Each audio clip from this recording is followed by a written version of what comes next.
The Japanese have rites and ceremonies so different from those of all other nations. The things they do are beyond imagining.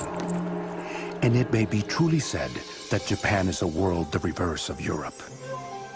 To the first Westerners in Japan, it was a mysterious world. It was the fabled Isle of Zipangu that Marco Polo had only heard about. The land of riches that Christopher Columbus set out to find.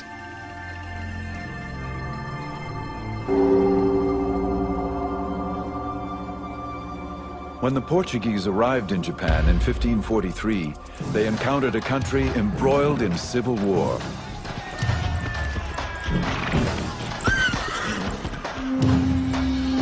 Out of this chaos, one samurai warrior would emerge. He would create a regime so strong it endured for over 250 years.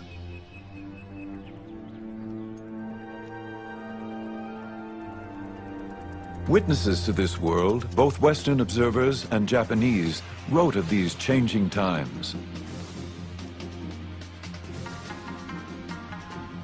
Theirs is a story of flowering culture, of poetic ritual, and of rigid power struggles.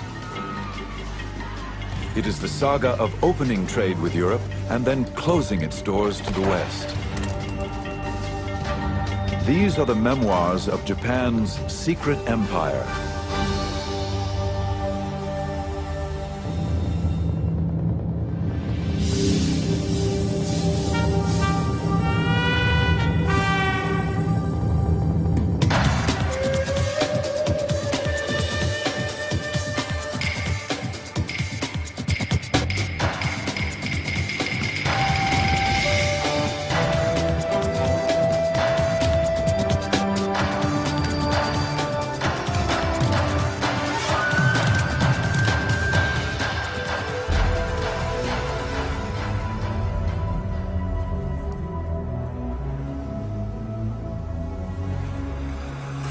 On the 25th day of the 8th month of the year of the water and the hair, there appeared off our western shore a big ship.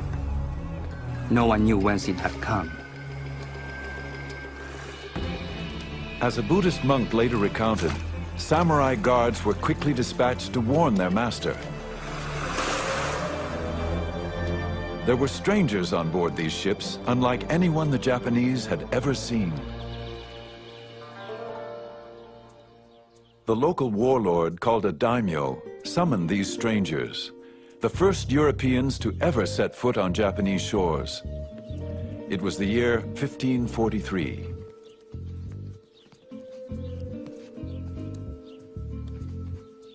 When these Portuguese merchants arrived, the daimyo was intrigued by their peculiar, unknown weapons. The Japanese always liked novel things, new things, a fad, so to speak. And so they were very, very interested in the Europeans.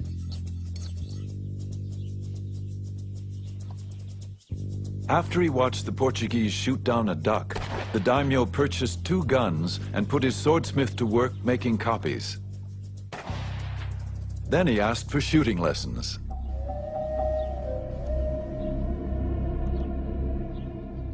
These first Europeans, their guns and their religion, would have unforeseeable consequences.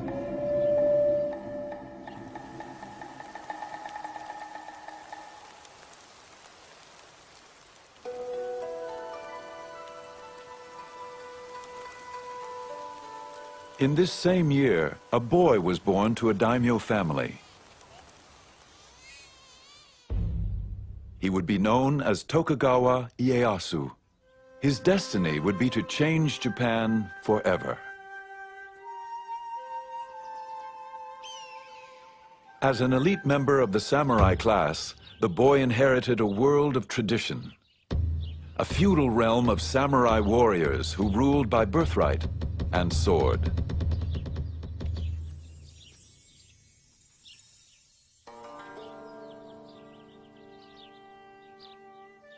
The son of a daimyo lord, Ieyasu would soon have to give up children's games for the politics of war.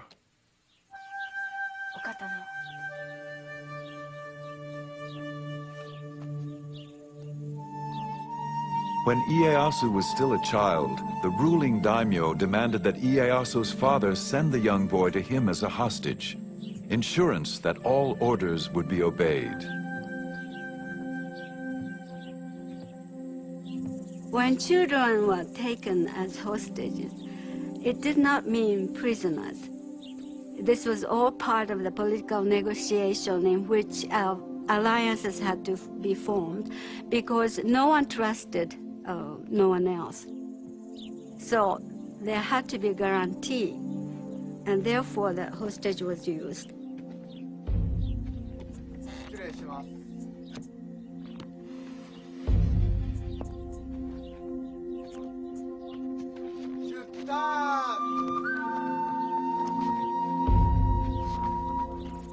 As a hostage, the young samurai boy traveled in the style befitting his daimyo rank.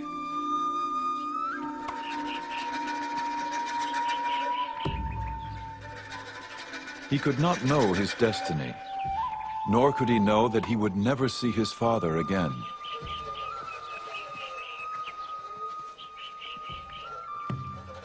He would grow up a hostage, his life captive to the turmoil of civil war.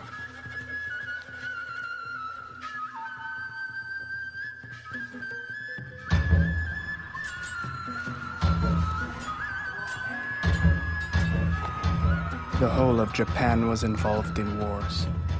Treachery was rampant and nobody trusted his neighbor. They would enter into league with one faction and then desert it for another, as the winds of fortune blew.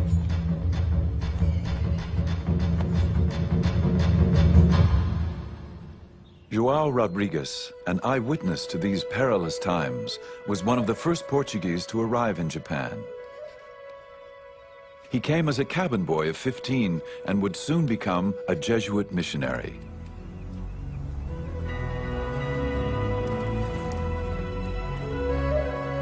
As Portuguese merchants traversed the oceans in search of new ports for trade, Jesuit missionaries accompanied them, searching for souls to save.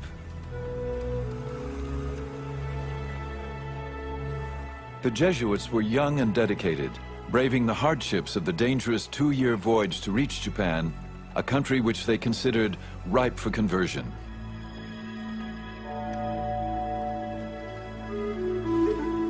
They sent home tantalizing reports of an alien world.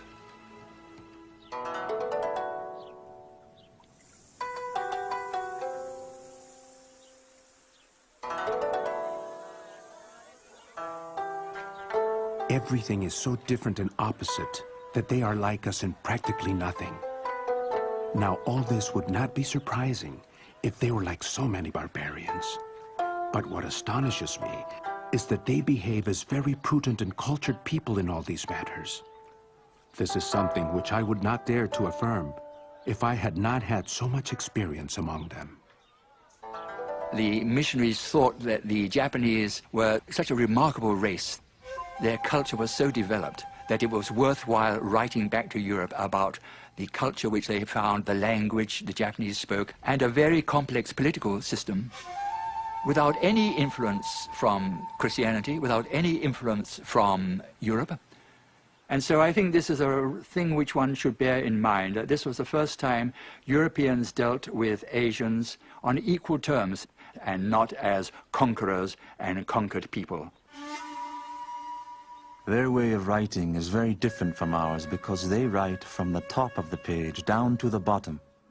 I asked a Japanese why they did not write in our way, and he asked me why we did not write in their way. He explained that as a head of a man is at the top and his feet are at the bottom, so too a man should write from top to bottom. During his more than 30 years in Japan, João Rodrigues became so fluent in Japanese, he became known as the interpreter. His work allowed him to observe all levels of society, from the highest daimyo warlords to the lowest Japanese farmer. Every class of person, noble or humble, uses a fan throughout the whole kingdom. People who have business matters and other things which they wish to remember, write them down on their fans. They are always carrying these fans about in their hands, opening them, shutting them, and looking at them. Nobody would go out into the street without one.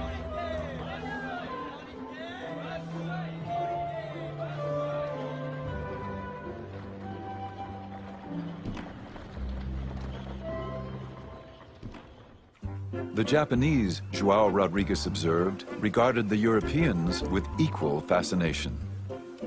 They greatly wondered at our big and long noses, thick beards, and red or fair hair, and considered all these things as so many defects. They called them the Southern Barbarians, which is not a very flattering term. Their eating habits were rather different.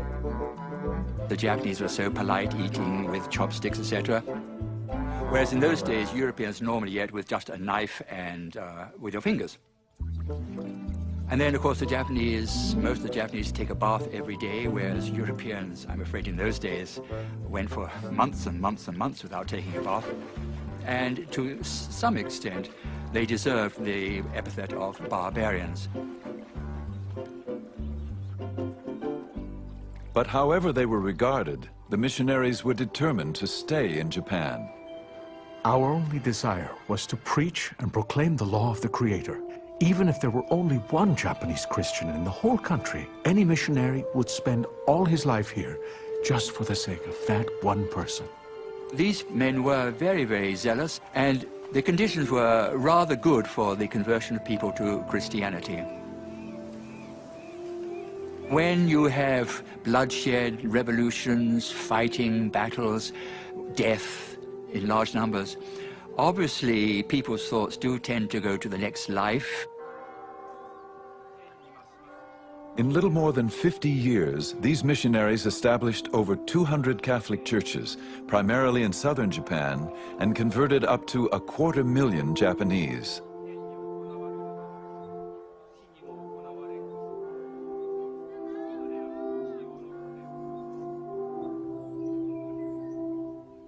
When a Japanese lord or Japanese daimyo changed his religion, he would bring pressure on his people because he had absolute power of life and death on the people below him.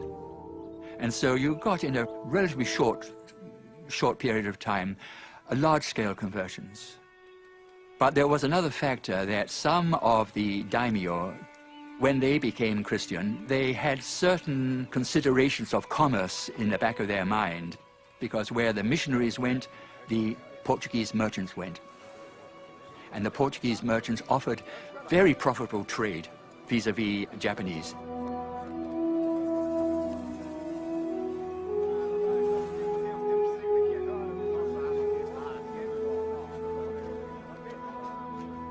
Commerce and religion intertwined. Some Japanese profited, while others watched with growing concern, convinced of Christianity's threat to their power.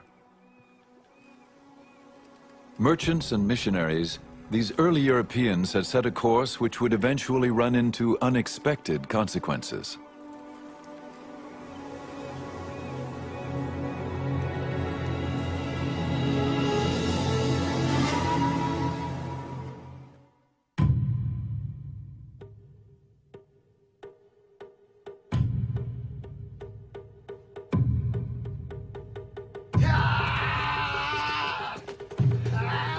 To endure the rigors of never-ending training, to remain clear-minded in the face of grave danger, to face death matter-of-factly, this is the art of Kendo, the way of the sword.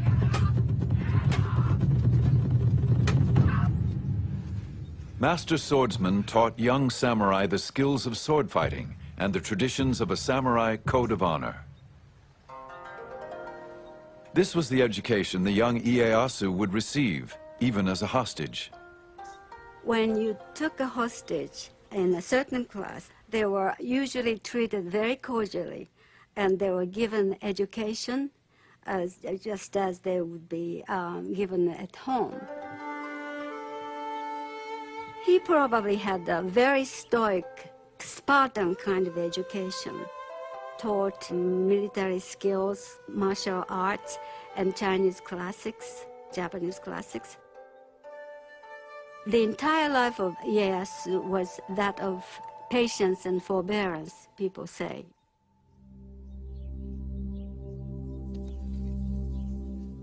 The young hostage, Tokugawa Ieyasu, would learn what it meant to be a samurai. Adopt a stance with the head erect, neither hanging down nor looking up, nor twisted. Do not roll your eyes nor allow them to blink, but slightly narrow them. Brace your abdomen so that you do not bend at the hips. A legendary swordsman, Miyamoto Musashi, would preserve the way of the samurai in a classic book, The Five Rings. It was a guide to strategy, its philosophy embraced in Japan even to this day. In all forms of strategy, it is necessary to maintain the combat stance in everyday life, and to make your everyday stance your combat stance.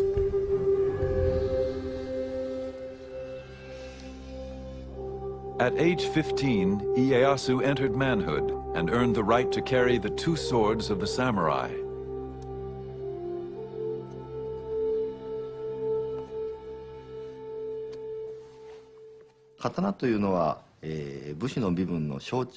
The sword was the symbol of the samurai class. Only the samurai were authorized to carry two swords, a large one and a small one. The samurai, with these two swords, ruled over the farmer and the merchant. You're born into being a samurai, it's a responsibility. Amongst the responsibilities of being a samurai was always carrying one's sword to use to enact justice. If somebody were rude to you, it was your duty to kill them. But still, no samurai would walk around outside without a sword. And if they were caught without a sword, they could be punished for not upholding their duty. While the samurai class comprised less than 10% of the population, their presence loomed larger than life. Even the missionaries wrote as if the samurai were the whole of society. They carry a sword and dagger both inside and outside the house, and lay them at their pillows when they sleep. Never in my life have I met people who rely so much on their arms. They are very warlike, and are always involved in wars, and thus the ablest man becomes their greatest lord. It was not only the men who swore to uphold this ideal. Samurai women were also trained to protect their family. The most important thing about samurai's daughters or wives was never to forget the honor and the pride as samurai's daughter.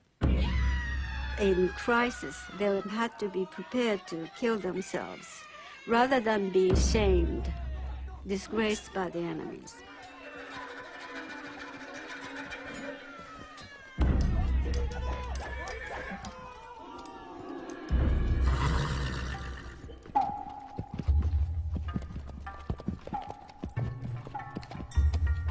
The samurai defended his home and family, but his true glory came on the battlefield, defending his lord against enemies.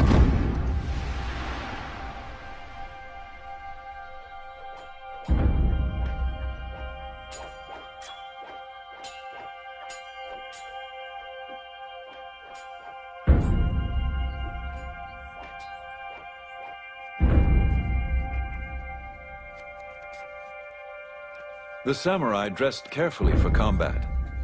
The finely stitched fabric and leather appeared elegant, even fragile. Unseen were the tightly woven plates of steel. Much like his protective armor, a warrior's refined appearance concealed his impenetrable inner core. This ethic, preserved in writings of the samurai, would prepare the warrior to meet life and death with honor.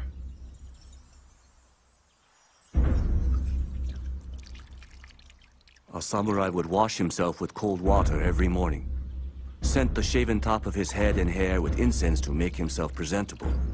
He was ready to be killed in battle at any moment. Cherry blossoms are often compared to the samurai, They are a beautiful sight, like the warrior in his shiny armor, but it takes only one big storm for the petals to fall to the ground, just like the warrior in battle.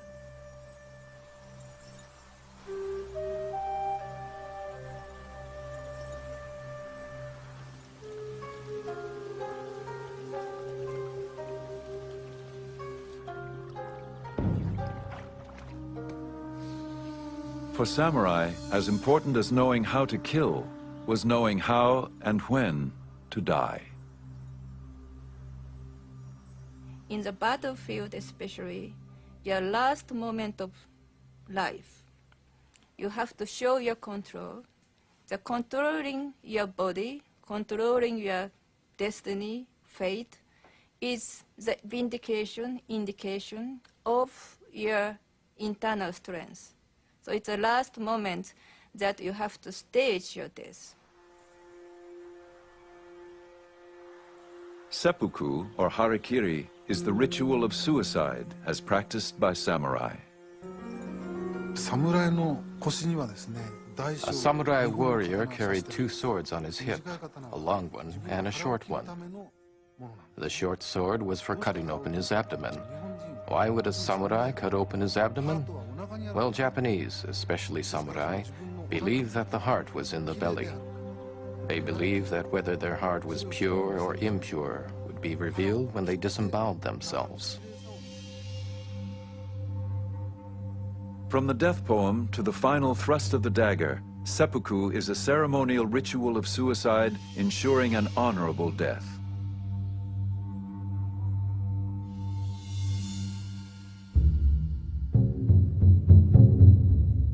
João Rodrigues wrote of a man who committed the ritual of seppuku.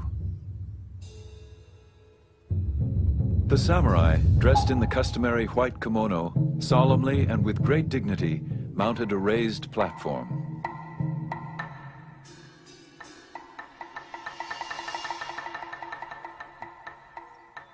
Then, in a loud voice, he told them to watch him carefully as he cut himself open.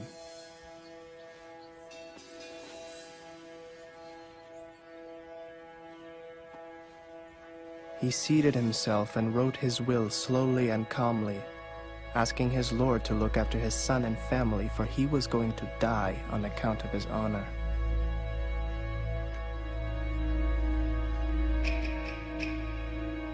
He bade farewell, and then in front of them all, he fearlessly cut his belly.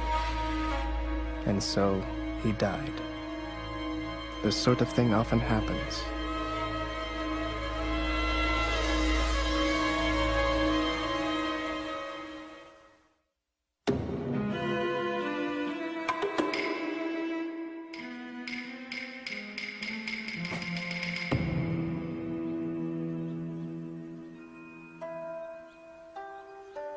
There is timing in everything. Timing in strategy cannot be mastered without a great deal of practice. There is timing in the whole life of the warrior, in his thriving and declining, in his harmony and accord. These are the enduring principles which guided the life of the samurai warrior. For Tokugawa Ieyasu, patient strategizing would become his most powerful weapon. He was now of age, 18 years old and married with 2 children, but he was still a hostage of the ruling daimyo warlord.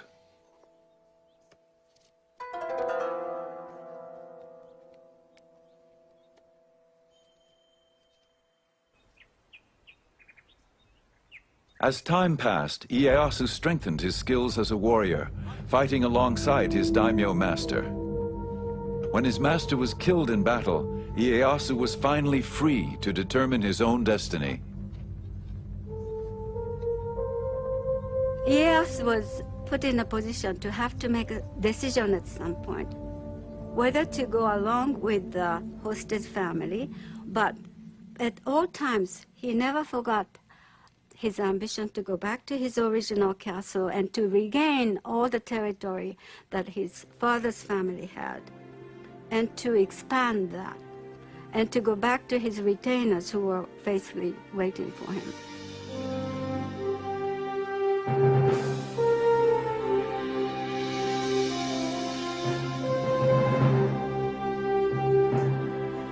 Ieyasu reclaimed his title as an independent lord, a daimyo.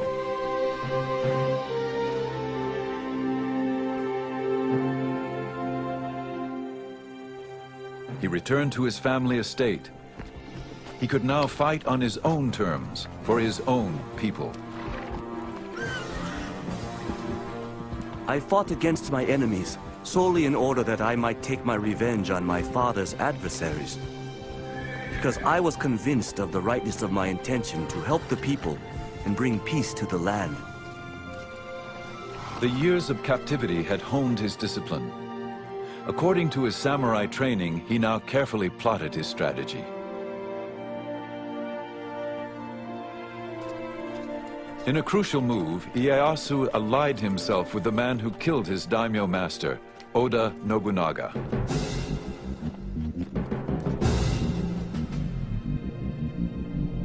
Nobunaga had become the most powerful warlord in Japan, feared and ruthless. The missionary João Rodrigues documented Nobunaga's campaign to unify Japan. Nobunaga was the first to begin cutting through the thick forest of wars and discord in Japan. He subdued about half the country, and fear of him made the remaining part ready to obey him in anything.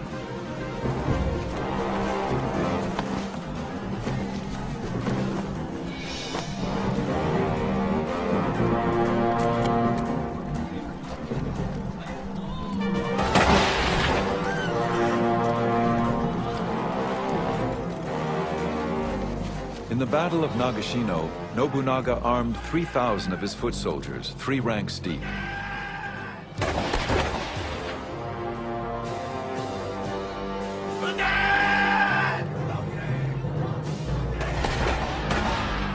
As 10,000 enemy warriors charged, Nobunaga's musketeers fired in succession, decimating the opposing army.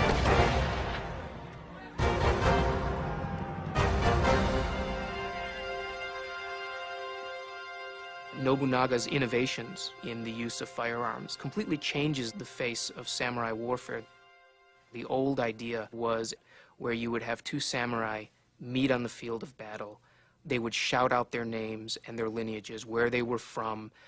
Sometimes one would ride out in front of all these troops and challenge someone to come and defeat him.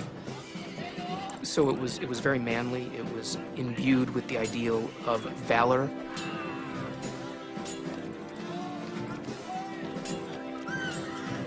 Now you have faceless ranks of samurai shooting other faceless ranks of samurai.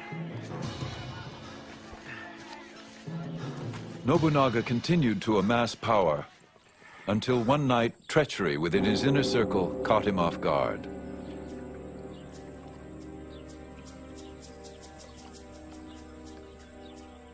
A missionary was nearby. Some Christians came just as I was vesting to say an early mass and told me to wait because there was a commotion in front of the palace. We'd once began to hear musket shots and see flames. We learned that it had not been a brawl, but that one of his generals had turned traitor.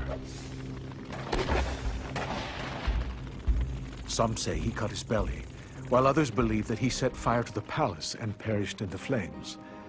What we do know, however, is that of this man, who made everyone tremble not only at the sound of his voice, but at the mention of his name, there did not remain even a small hair which was not reduced to dust and ashes. As the flames burned, Nobunaga's loyal general, Toyotomi Hideyoshi, seized the moment. Hideyoshi immediately springs into action, murdering the murderer of his own lord, which then gives him the right, in essence, to claim leadership of Nobunaga's vast coalition of armies.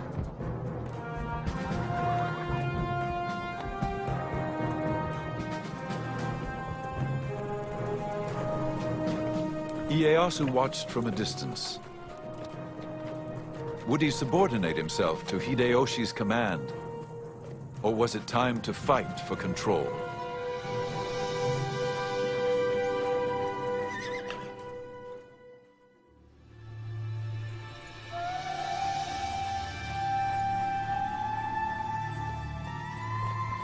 Nobunaga, Hideyoshi, and Tokugawa Ieyasu. These were the men who would bring an end to the brutal civil wars. They would go down in history as the unifiers. There's a story in Japanese that explains the character of the three unifiers. And Nobunaga, Hideyoshi, and Ieyasu are watching a cuckoo bird waiting for it to sing, but the bird doesn't sing. And Nobunaga says, "Little bird, if you don't sing, I will kill you." And Hideyoshi says, "Little bird, if you don't sing, I'll make you sing." And Ieyasu says, "Little bird, if you don't sing, I'll wait for you to sing." And Ieyasu is a patient strategist who will wait for things to go his way, and then he'll act. After Nobunaga's death, Ieyasu and Hideyoshi faced off in a measured game of strategy, each in his own way trying to outsmart the other. 武人としてのリーダーとすれば、まず自ら先頭に立って。 As a military leader, Ieyasu was a courageous man who never hesitated in battle. However, though he was brave, he was also cautious. One famous story, Ieyasu was known as an excellent horseman. One day he and his troops had to cross a very narrow bridge over a raging river. Everyone was watching to see how the great Ieyasu would ride his horse over this dangerous bridge. To his men's surprise, Ieyasu dismounted, took the horse's reins in his hands, and carefully led the horse over the bridge to the other side of the river. That's how vigilant he was. I believe this kind of caution helped him to be victorious in battle. While Ieyasu practiced restraint and careful strategizing, Hideyoshi acted quickly and decisively. Hideyoshi was from peasant stock. The son of a lowly foot soldier, he worked his way up through the ranks. Hideyoshi became known as a brilliant general, and he held the same grand vision of himself. When my mother conceived me, she was given a miraculous omen. On the very night that I was born, the room was suddenly aglow with sunlight, thus changing night to day. Finally, they divined, the child whose birth was attended by these miracles was destined to become a man of unusual attainments. This prediction is fulfilled in me. Shortly after Hideyoshi took control, Ieyasu challenged him. But Ieyasu soon realized there was more to be gained as Hideyoshi's ally than as his enemy.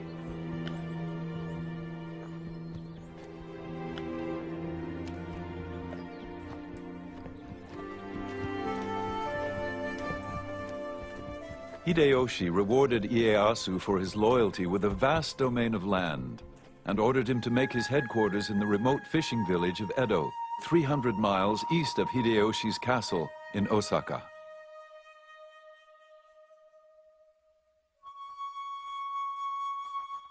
Some might have thought the gift an insult. But in Edo, the village that would later become Tokyo, Ieyasu busied his troops building a massive 5-story castle fortification.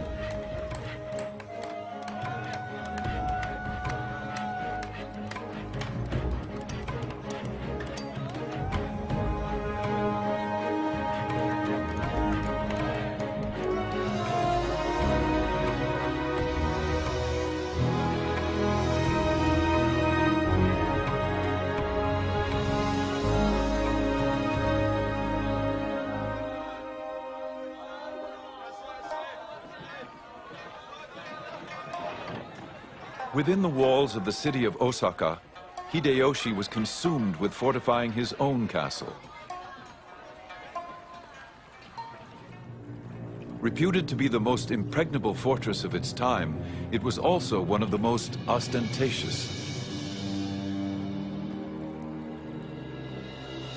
Osaka Castle had a strategic location, close to the Emperor's palace in nearby Kyoto. For centuries, the emperor had remained a ruler in name only, ignored by those who truly held power. He whiled away his days with court gossip, calligraphy, and poetry. By Ieyasu's time, the court is still powerless, but it is only the court which can appoint the shogun. So in the ultimate symbolic sense, the court is still the arbiter of final resort.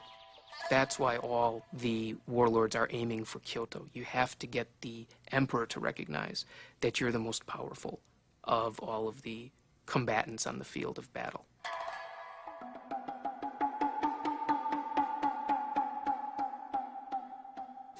Hideyoshi curried the emperor's favor, inviting him to no plays and musical performances. But the emperor would not grant this warrior of peasant stock the title of shogun.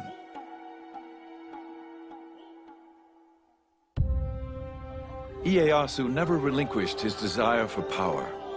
He offered the emperor more than invitations. He arranged the marriage of one of his granddaughters to the emperor's son.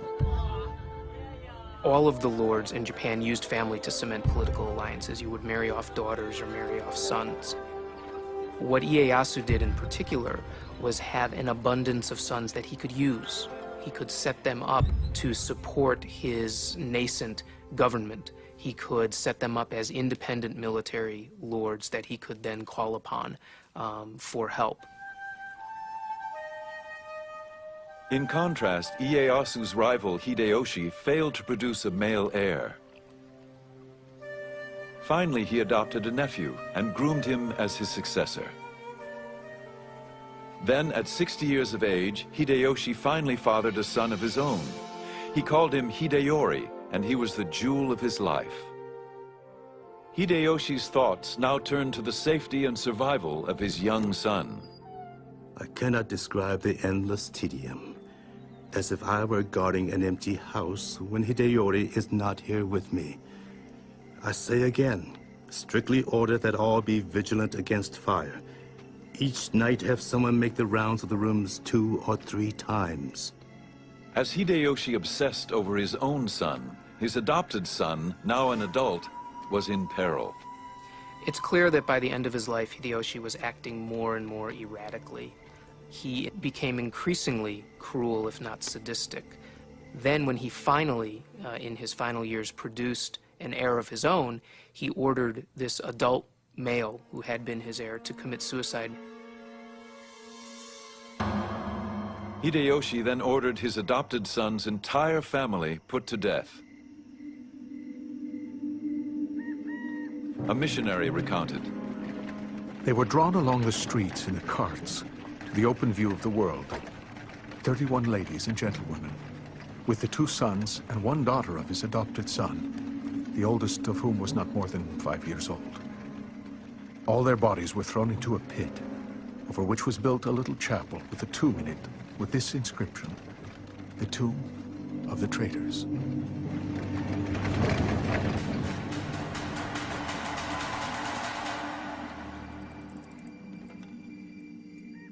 Soon after, Hideyoshi's health began to fail. He wrote his death poem. Ah, as the dew I fall, as the dew I vanish. Even Osaka Fortress is a dream within a dream. Hideyoshi then called Ieyasu and 4 of the most powerful daimyo to his deathbed. He appointed them legal protectors of his 5-year-old son Hideyori, his heir and the future ruler of Japan.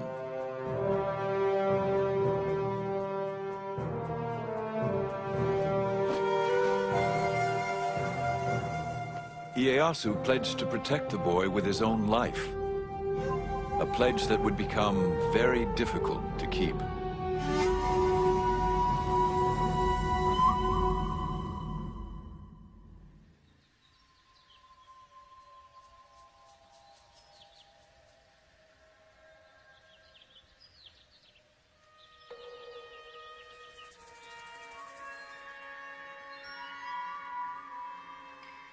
It is said that war is a curse. It is resorted to only when it is inevitable. However, in time of peace, do not forget the possibility of disturbances. Ieyasu was on guard. Those daimyo who feared his growing power began to plot against him. Ieyasu's territory now extended throughout most of Japan. He was determined to maintain his holdings and expand his base of power. One of Ieyasu's nicknames is the Old Badger, and it reflects his craftiness as well as his famed ability to wait. And he waits until after Hideyoshi is dead, until he has a clear preponderance of power, and then makes his move to become the dominant military leader in Japan. Ieyasu mobilized his troops. He sent one division to Ogaki Castle, where his enemies were gathering.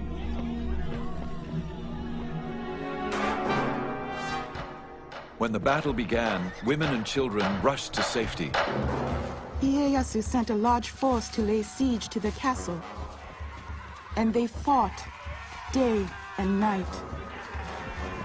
One of the young girls at the castle later told her family of the terrifying experience. Mothers, concubines, and daughters all stayed in the tower and cast bullets.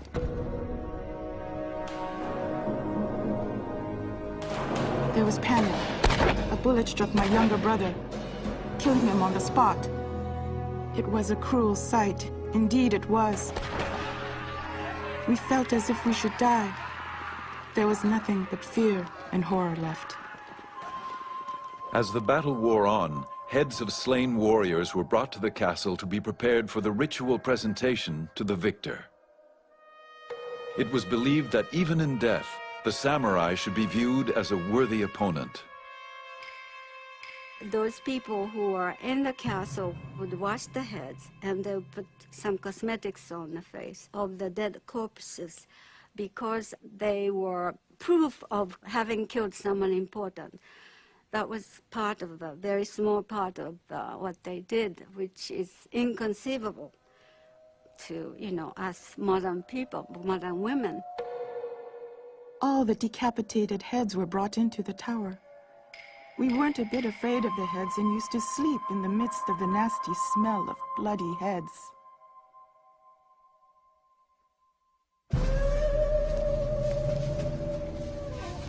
Victorious at Ogaki Castle, Ieyasu's troops now pursued the rebellious daimyo and their armies.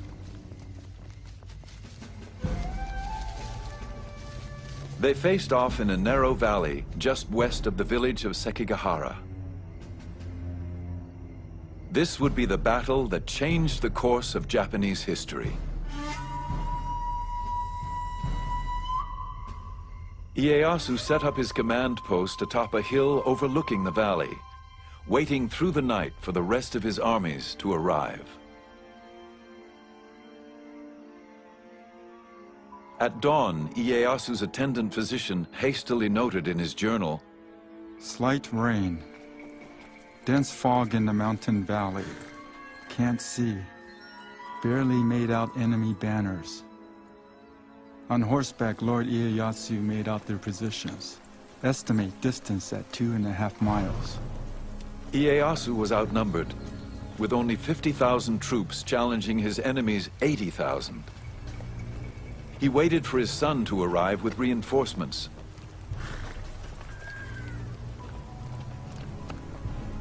But at 8 in the morning, the fog suddenly lifted, and the two opposing armies found themselves within striking distance.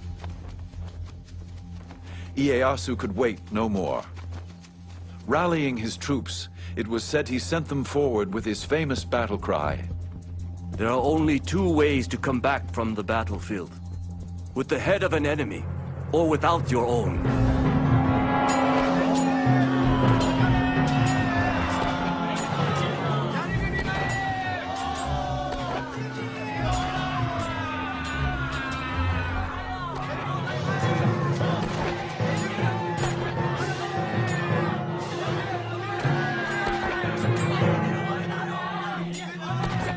Ieyasu watched as his troops faced what seemed insurmountable odds.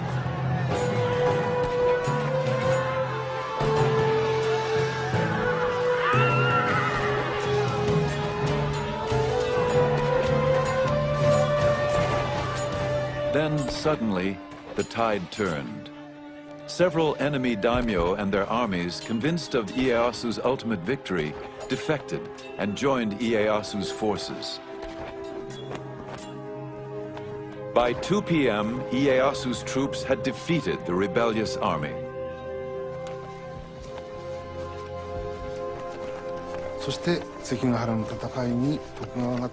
Tokugawa's victory at Sekigahara brought an end to the warring states and signaled the beginning of a new era. That's the significance of the Battle of Sekigahara. In recognition of Ieyasu's power, the emperor awarded him the title of Shogun, the barbarian-subduing generalissimo. Tokugawa Ieyasu now had the authority to rule Japan in all military matters.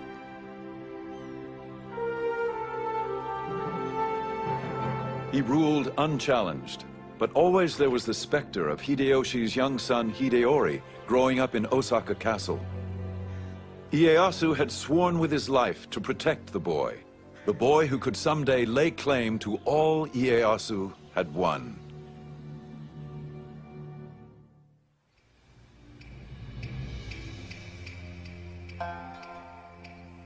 As the young boy Hideyori approached manhood, a daimyo warned, "Although he is Hideyoshi's heir, Ieyasu would never let him rule Japan. Sooner or later, some ambitious character will foment rebellion in his name. And even if Hideyori knows nothing about it, he will be blamed and forced to commit suicide to the grief of Hideyoshi's ghost." Now, the Tokugawas had no divine right to rule Japan. They ruled Japan because they were the most powerful, they had the most money, they had the most soldiers, but they had no divine right. And there were many other powerful daimyo, especially in the West, the Christian daimyo.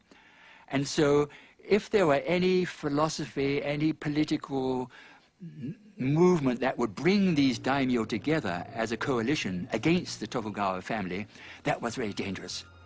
Tokugawa Ieyasu tolerated no dissent. He expelled many of the foreign missionaries, including João Rodrigues. Ieyasu wanted to clear the board of all these foreign influences which were just muddying the waters, making life more complicated. He even ordered all Christian activity among the Japanese halted. But still he faced the only true threat to his power, the young Hideyori. By the time he reaches adulthood, Hideyori can no longer be ignored by Ieyasu. He's a threat simply because he exists. He is the legitimate heir of Hideyoshi. Ieyasu is supposed to be supporting him until he becomes an adult, and he poses an intrinsic threat to the legitimacy of the Tokugawa shogunate. Ieyasu came to but one conclusion. He could no longer honor his pledge to a dead ally to protect his son. Ieyasu decided to go into battle once more. It was obviously going to be another showdown. And the many samurai, in their thousands, and these were hard-bitten warriors, they still owed loyalty to Hideyoshi's family. And of course they owed just as much loyalty to his son. So they gathered in Osaka Castle, and Osaka Castle was a very strong castle. It was considered impregnable.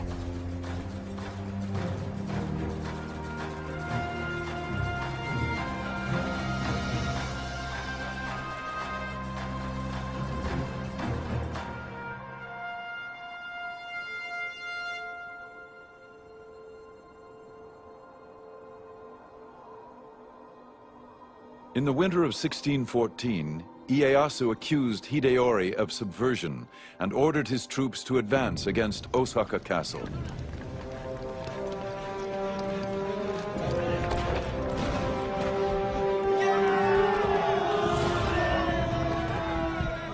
Hideyori's supporters, nearly 100,000, held strong.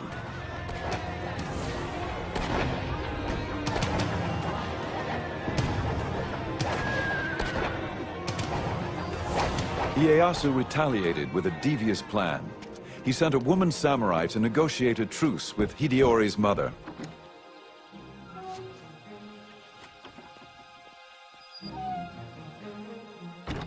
Ieyasu offered a safe haven for Hideyori's garrison if in return he agreed not to mount further rebellion against Ieyasu's rule.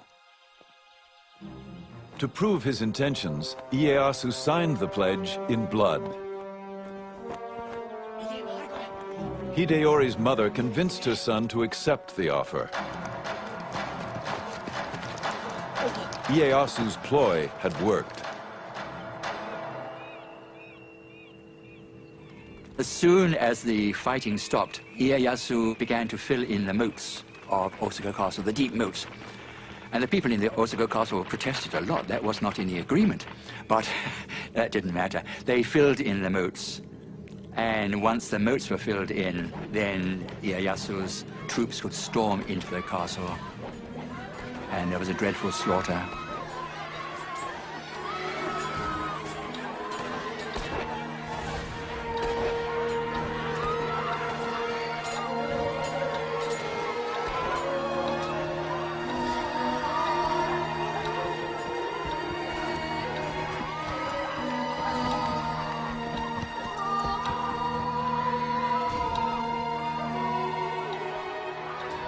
Thousands of defeated soldiers, women, and children fled the castle compound.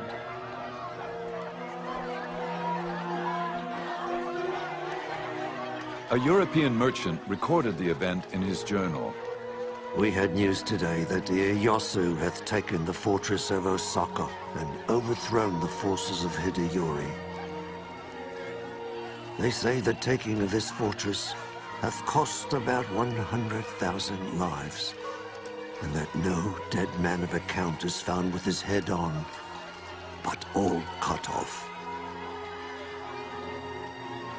Ieyasu's army set the castle on fire.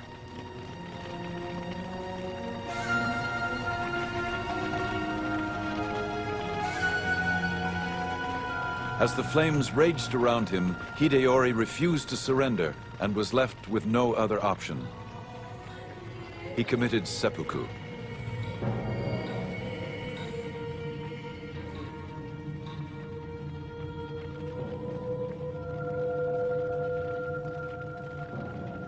There's one big problem with killing Hideyori, however, and that's that Ieyasu was supposed to be his supporter. I mean, it's a very realistic, cold-blooded strategy, but he wanted to establish a dynasty that would last through the ages. There's reason to believe that Ieyasu genuinely regretted having to kill the son of his former lord. Ieyasu is said to have paid penance by writing the name of the Buddha 10,000 times on scrolls of parchment.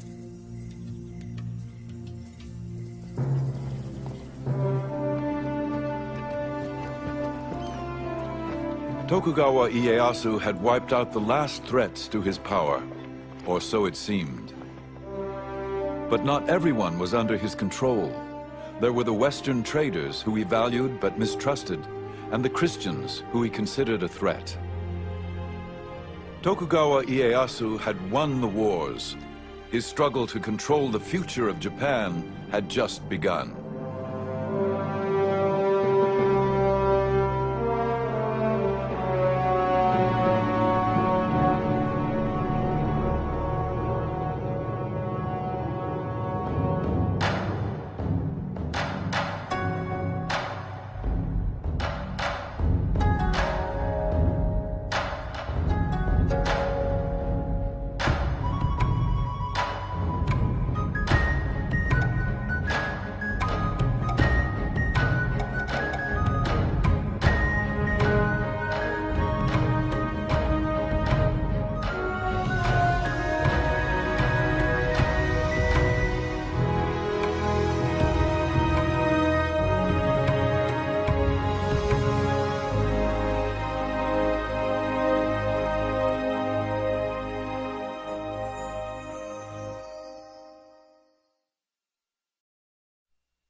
In the early 17th century, the ruler of Japan, the shogun, was told this story.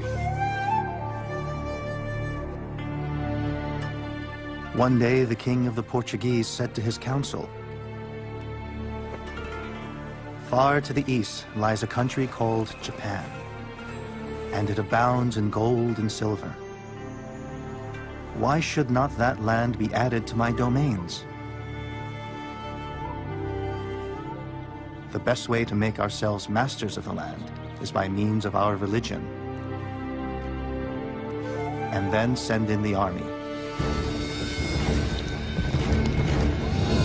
The shogun, Tokugawa Ieyasu, and his legions of samurai warriors were undaunted by stories of foreign invaders. He was a strong leader and had brought peace to the war-torn nation.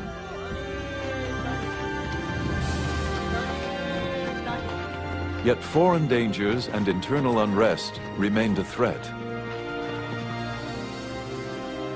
As Japan deferred to the will of the shogun, eyewitnesses wrote of these remarkable times. These are their memoirs of Japan's secret empire.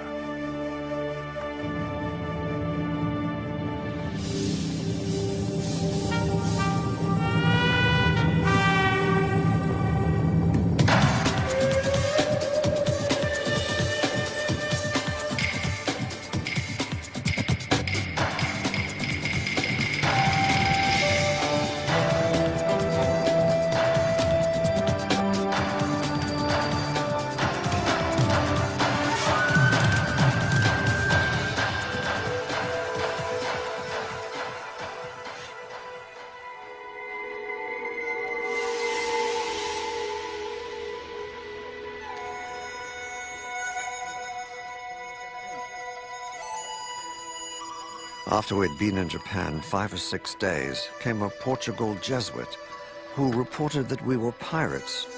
We looked always that we should be set upon crosses, which is the execution of this land. I looked every day to die. Rescued from the sea and imprisoned, William Adams, the first Englishman in Japan, had good reason for concern. It was the year 1600, and Portuguese Catholics had long held a monopoly on trade in Japan. At the time William Adams arrived, there had been religious wars in Europe, and the Catholic missionaries were not at all happy when they heard that an Englishman and an English Protestant had been washed up in Japan.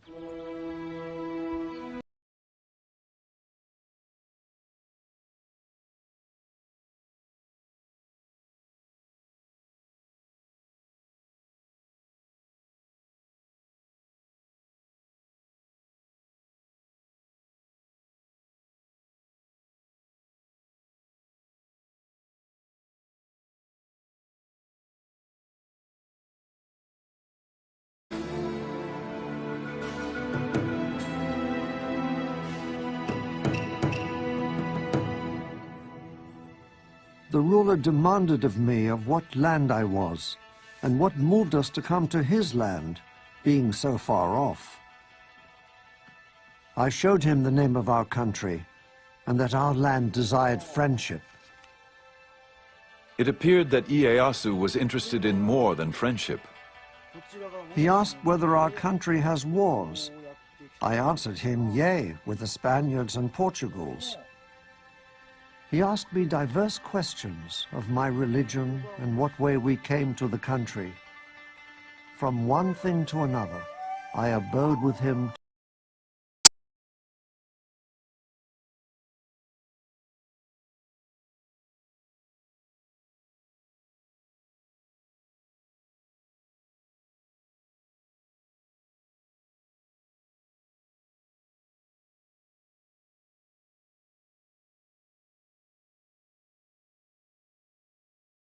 Spanish merchants, but was wary of their Catholic missionaries who preached obedience to a God more powerful than he.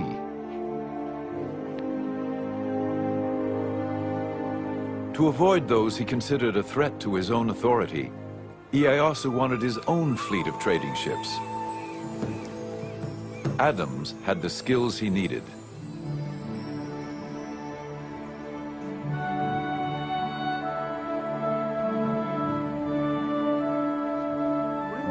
The English pilot had apprenticed as a shipwright.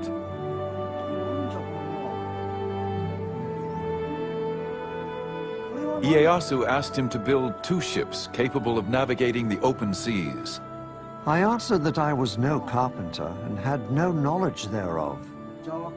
Well, do your endeavor, saith he. If it be not good, it is no matter. You can't deny that William Adams did have a certain amount of influence when he was told to build these 2 ships. They were the first foreign ships, first European ships to be built in Japan.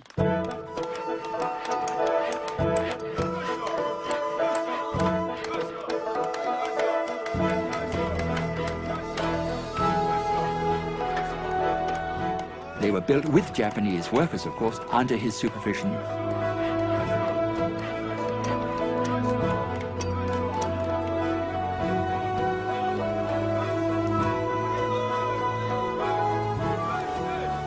And then afterwards they sailed to Mexico, and they sailed back quite safely.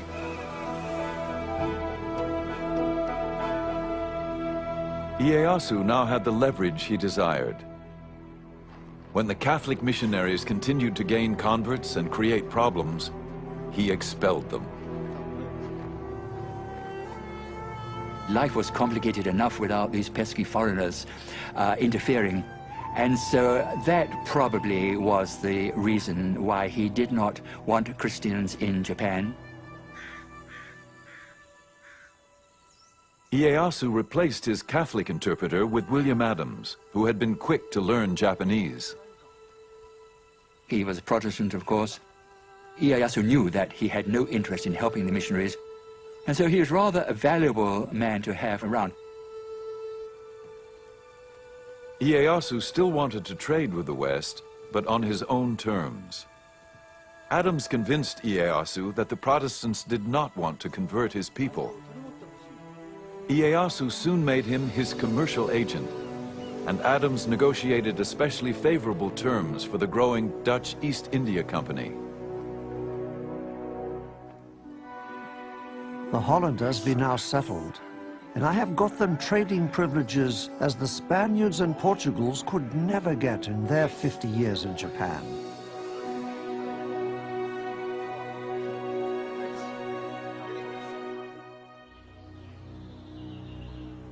Adams married and settled down into Japanese life.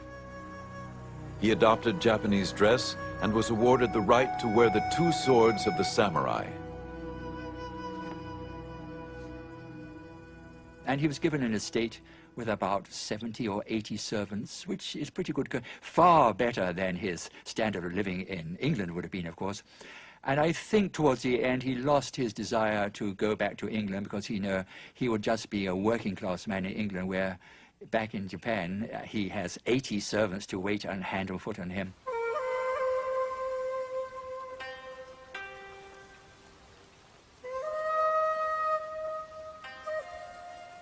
It was possible that Adams visited Ieyasu at his tea house for intimate conversation away from the politics of the court.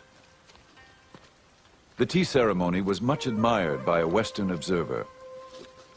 The guests open the gate, walk along the path through the wood up to the tea house, quietly contemplating everything they see. They remove their fans and daggers and deposit them in a kind of cupboard placed there outside for that purpose. If Adams and Ieyasu had private political discussions, the tea house was also a retreat where they could replenish their souls. This gathering for tea and conversation is not intended for lengthy talk, but rather to contemplate within their souls, with all peace and modesty, the things that they see there, and thus, through their own efforts, to understand the mysteries locked therein.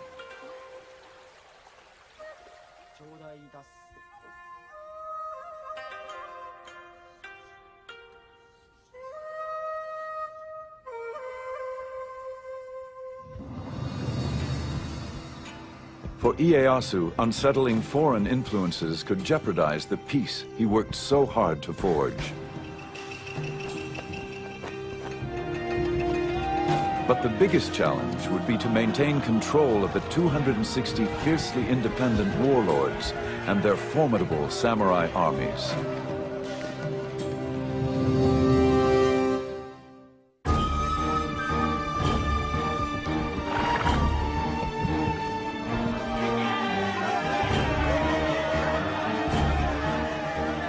Tokugawa Ieyasu became shogun in 1603 and united Japan after generations of civil war. All of the great lords had been fighting for a century. They were tired of fighting. They wanted to secure their own positions.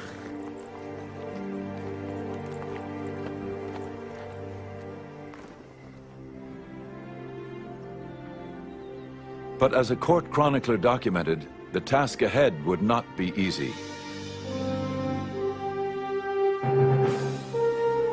Although he had conquered the country on horseback, being a man of wisdom, he fully appreciated the impossibility of governing the country on horseback.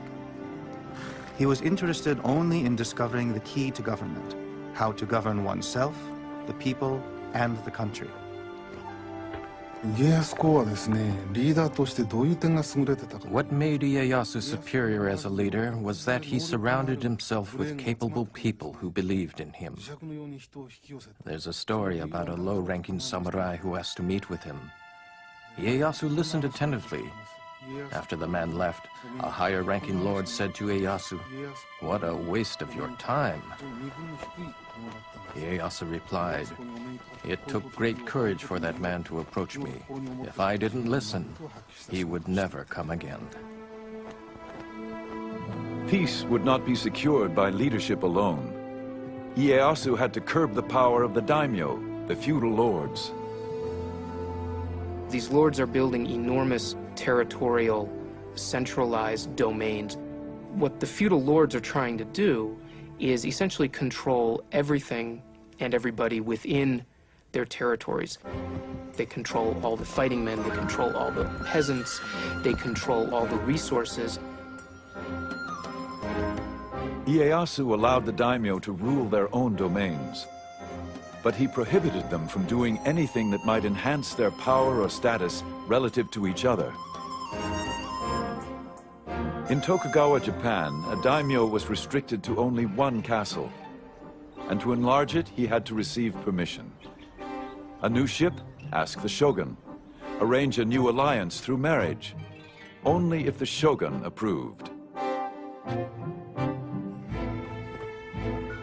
Ieyasu would maintain the peace through this ordered control, and it extended through all levels of society.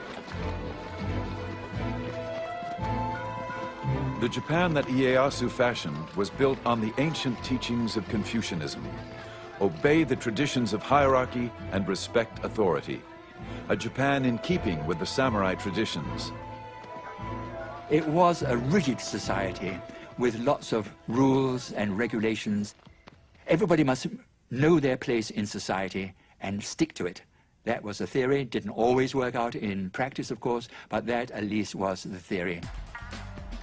All samurai were members of the elite class, whether he be a daimyo warlord or a lowly foot soldier. Next in line were the farmers, then the artisans. At the very bottom were the tradesmen, considered the parasites of society. The Tokugawa shogunate would issue many rules to control and maintain the rigid class structure, from what you could eat to what you must wear.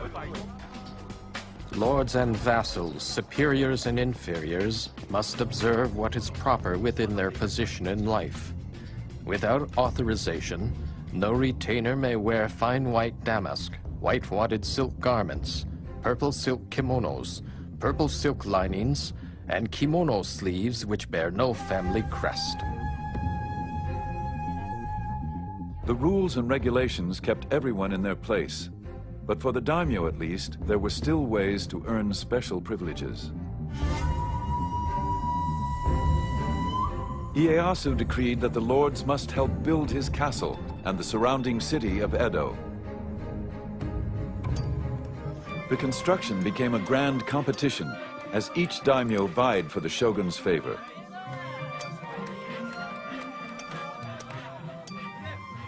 Soon they transformed the small castle and backwater village of Edo into a magnificent domain.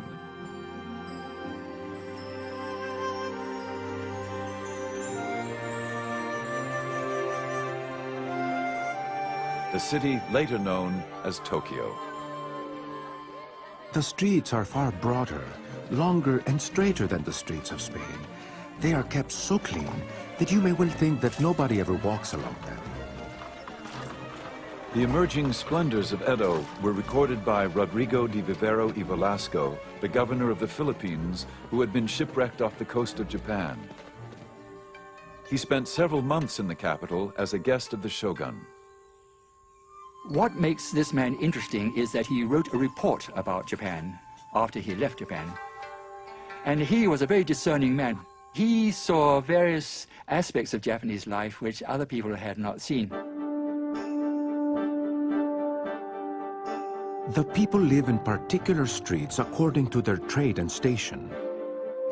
One street, for example, is reserved for carpenters.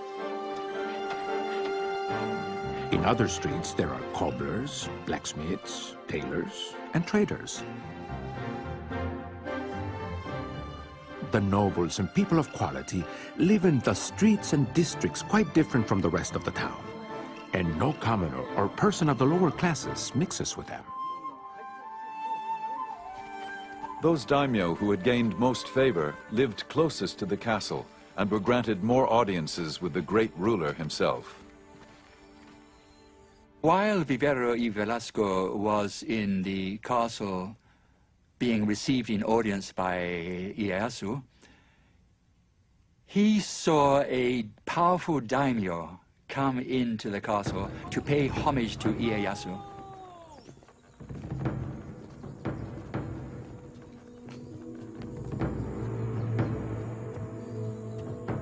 There entered one of the greatest nobles of Japan, whose rank was evident from the gifts he brought. Bars of silver and gold, silk robes. All this was first placed on some tables, but I do not believe the ruler even looked at it. 100 paces from the throne, the daimyo prostrated himself, bowing his head so low that it looked as if he wanted to kiss the ground. Nobody said a word to him, nor did he raise his eyes towards the ruler. And then finally somebody clapped, end of audience. Not a word had been said, end of audience, and he goes out backwards on his knees. And Rodrigo Velasco was very much impressed by what he had seen, because he realized the power Ieyasu had. Here was a powerful daimyo who had power of life and death in his own region.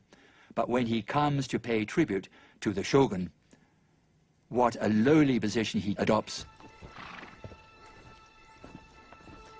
The great ruler had realized his vision. All of Japan was under his control. At 72, he was still remarkably vigorous. Then, on one of his regular hawking expeditions, he fell seriously ill.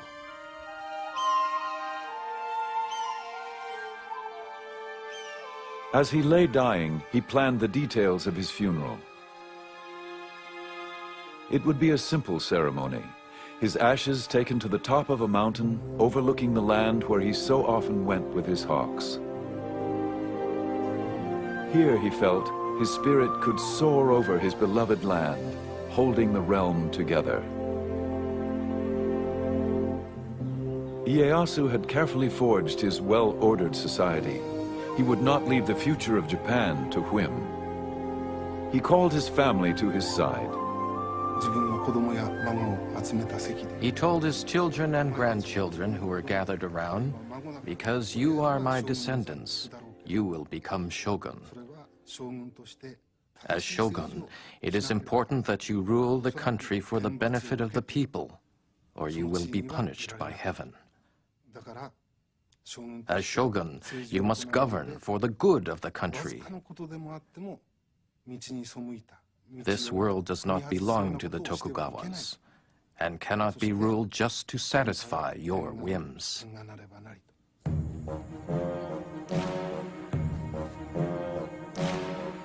Among the family members was a young grandson, destined to become shogun. The child, Iemitsu, would grow up determined to carry on in the footsteps of his famous grandfather.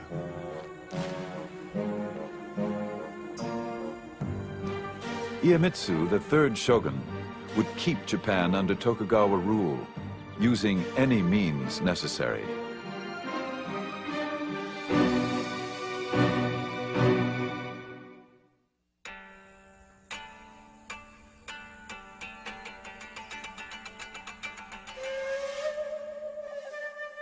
The third Tokugawa shogun, Iemitsu, worshipped his late grandfather.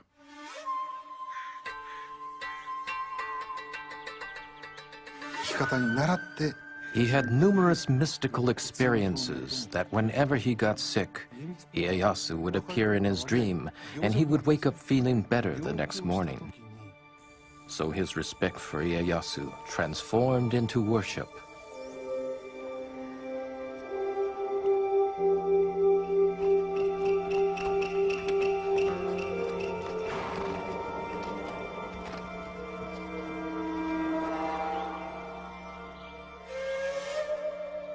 Iemitsu always carried a charm containing a piece of paper saying, "To live according to the way his grandfather would have lived."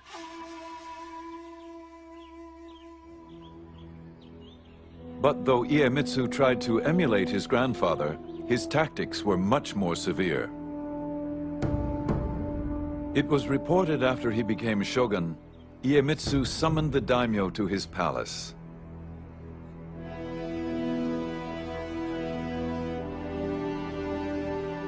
The lords waited all day in the cold without food or shelter. They began to fear for their lives.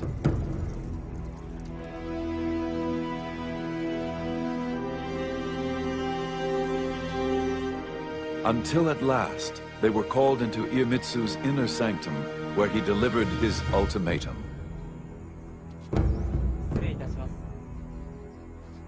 I have been in the position of a superior and a master from my birth. I shall henceforth treat all daimyo as my subjects.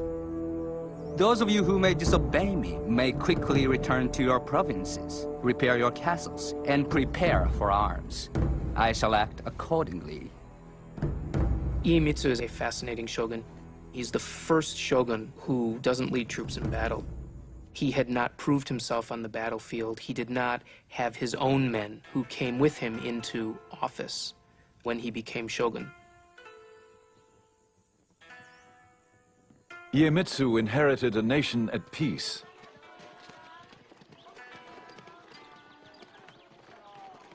Yet he would rule with an iron hand.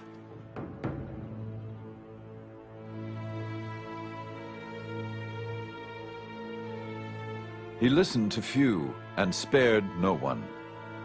He would not tolerate competition, not even sibling rivalry. He ordered his younger brother to commit suicide.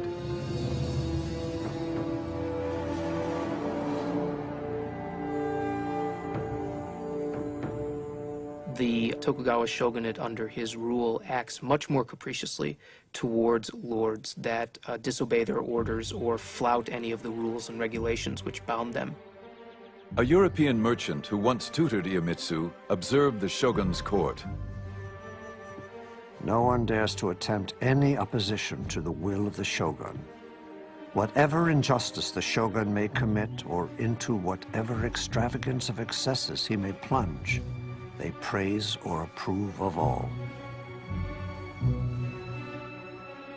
But ruling by fear alone could also breed revolt. Iemitsu had to keep the daimyo lords' allegiance, all 260 of them.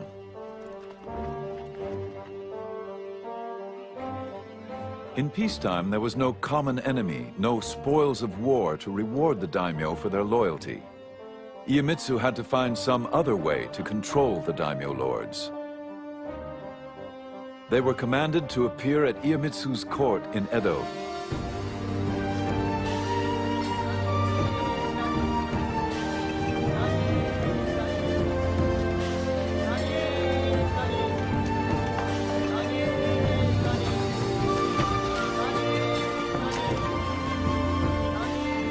And they did not journey alone, as witnessed by a German traveler.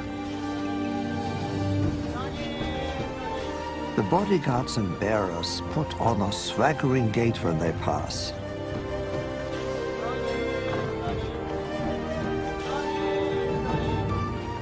With every step, they kick up their heels nearly to their backsides, and at the same time thrust the opposite arm forward. It looks as if they're swimming in the air.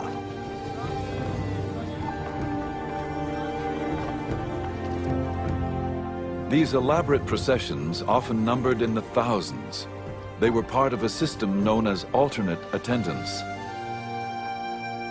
The alternate attendance system had been evolving over the decades of Tokugawa rule, and primarily what it meant is that great lords had to spend part of the year in Edo and part of the year back in their domains.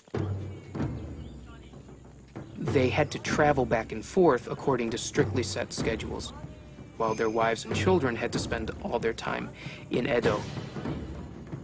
This was the single greatest administrative control on the outer lords during the Tokugawa shogunate.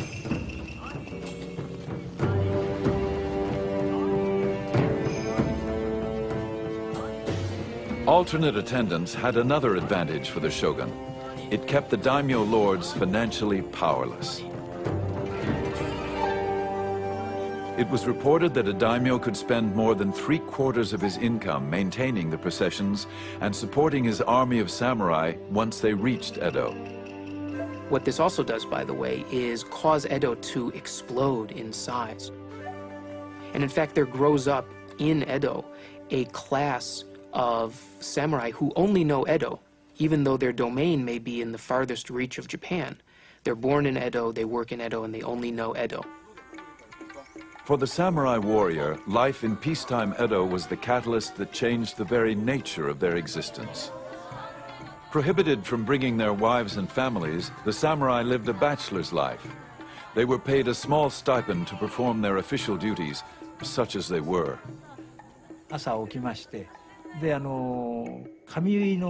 They would get up in the morning and have their hair dressed by a fellow samurai. Then they would go to work on the grounds of the lord's estate. This they would do once every 4 or 5 days. These samurai would work only in the morning and then go home for lunch. At around 2 o'clock in the afternoon, they would go out on the town. It was a life that the once proud warrior could never have imagined.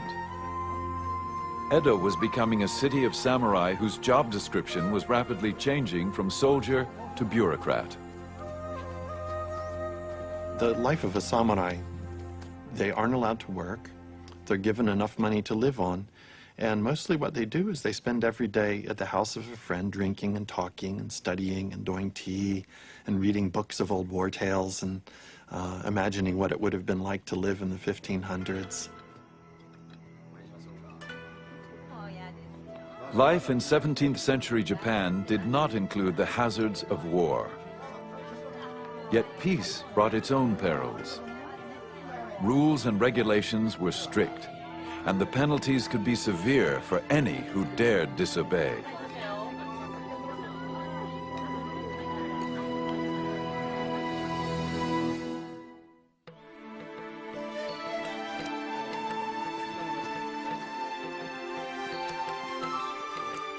Fluttering our papers, the spring winds blow, when through the open barriers, how gratefully we go.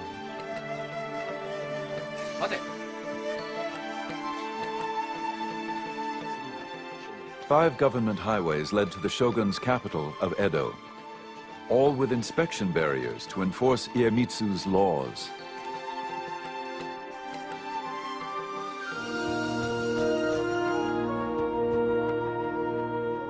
The shogun had improved the roads so his messengers could quickly reach any part of Japan.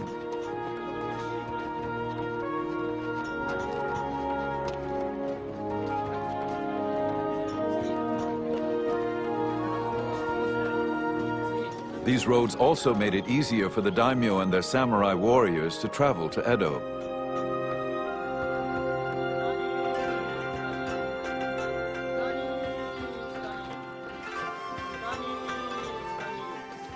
But for most Japanese, travel was an arduous process.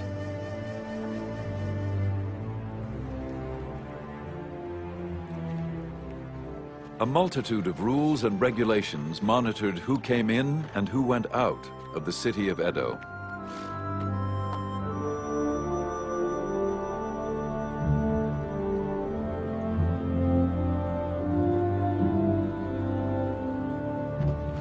Almost everyone needed a passport.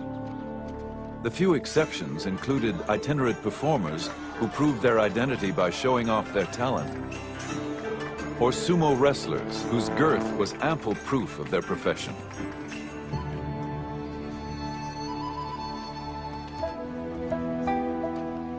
Farmers were routinely denied permission to travel from village to village. The government preferred to keep them working in the fields.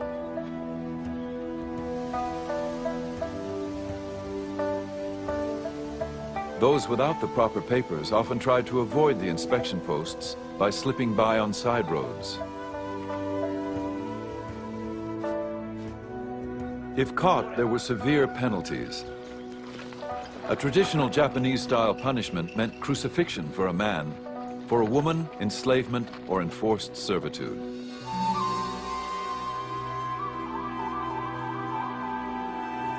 With so many laws and restrictions, one never knew when the shogun's edicts might actually be enforced. Sort of like a theater of punishment to try to scare people into behaving.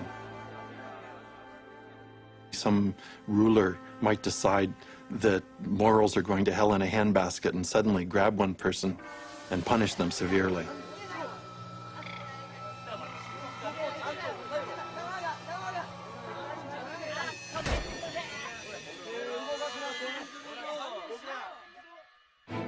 Despite the uncertainty, against all odds, travel grew in popularity. Now that the roads were safer, more and more Japanese began to journey from village to village.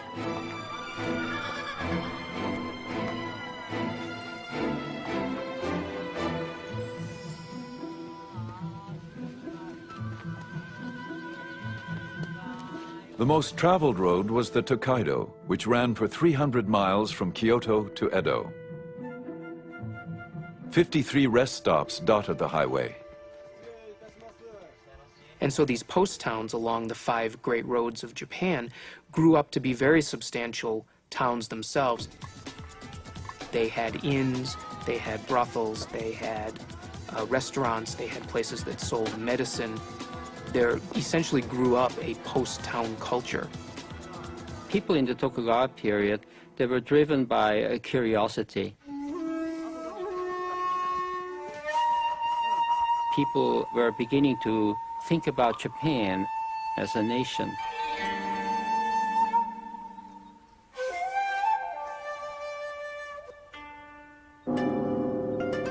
Travel diaries became bestsellers. Inoue Tsujo was a young samurai woman writer who kept a diary as she traveled the Tokaido Road. A mountain range rises above the clouds, and splashing water gashes over the rocks, making an ear-splitting noise. On the way up, we feel that we are being knocked down backwards, and on the way down, we feel that we are slipping all the way. Thus, we are often fearful.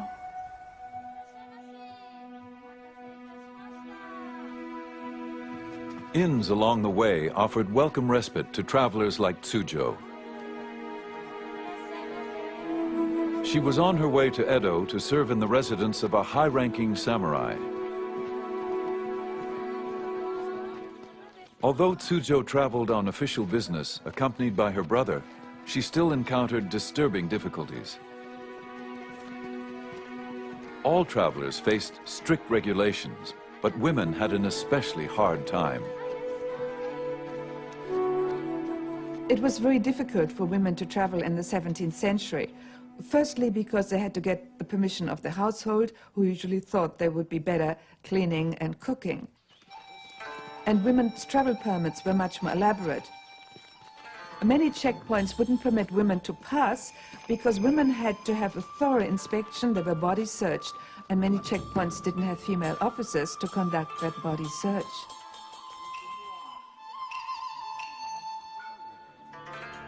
Officials were always on the lookout for women who disguised themselves as boys.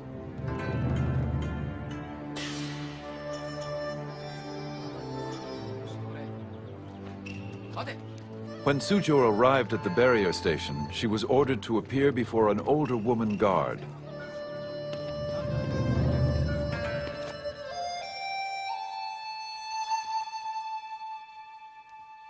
A rough-looking woman examined me, ran her hand through my hair and said something with a heavy accent.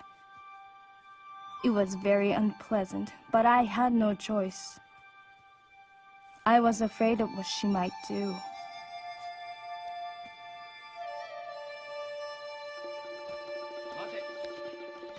At another post, she experienced difficulties due to the wording of her permit.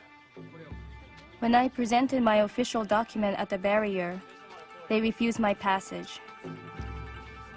Because in the permit, I was only identified as a woman, rather than a young woman with long open sleeves.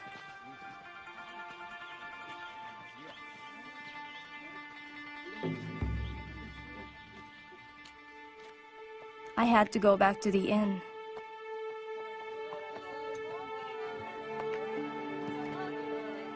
I was heartbroken.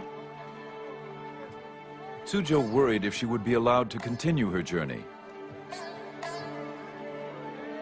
It was a sleepless night, as she wrote in her diary. My tears darkened the light of a candle. How restless I feel. Everything is depressing beyond description.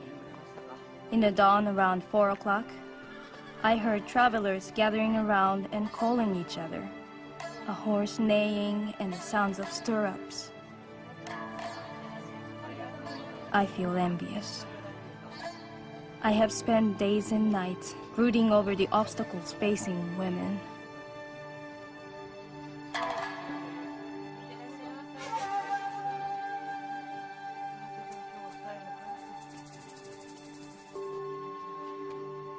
Suzhou's plight was not uncommon. Under Iemitsu's reign, anybody who did not follow his rules could be punished.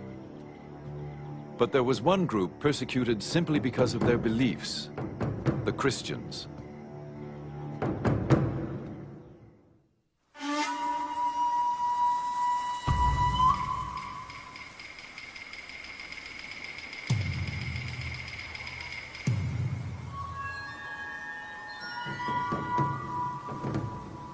The shogun Iemitsu offered rewards for the arrest of any Japanese who preached or practiced the Christian faith.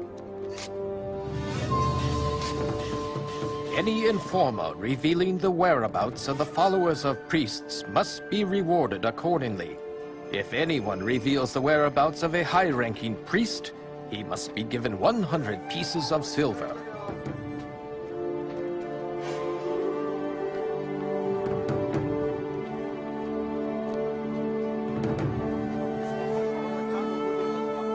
One has to bear in mind in this period of Japanese history that there was repression and that the Tokugawa authorities, the shogun, wanted to keep Japanese society as it was.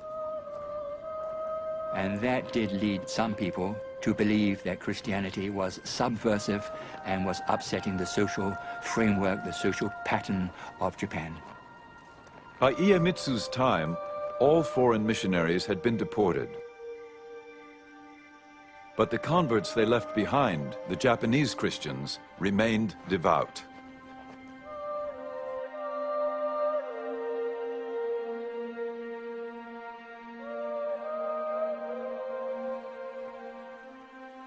For many of the Japanese Christians, the faith ran very, very deep indeed, especially in those areas where Christianity had really set down roots for 3 or 4 generations. The shogun is a great enemy to the name of Christians.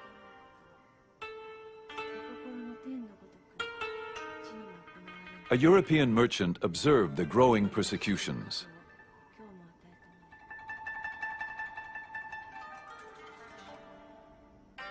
I saw 55 martyred because they would not forsake their Christian faith.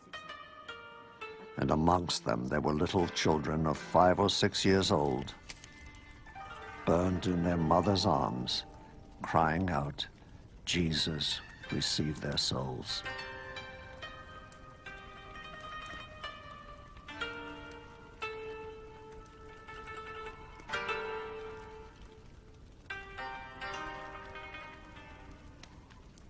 I would say the third shogun, Iemitsu, I think became morbidly pathologically fearful of Christianity. They thought that this was a threat to our power. They put out all the plugs, so to speak, to eradicate Christianity. Christianity was said to be evil, a wicked religion, subversive religion. And so that is why they took such extreme steps to eliminate the religion. Despite the persecutions, Christianity had struck a chord amongst many disaffected Japanese. They grew defiant, even willing to be martyred for their beliefs. I am a Japanese and Jesuit brother. I have not committed any crime, but die only for having preached the religion of our Lord Jesus Christ. I greatly rejoice to die for this cause. For me, this is a great blessing. I guarantee and affirm that there is no other way to salvation except by the Christian path.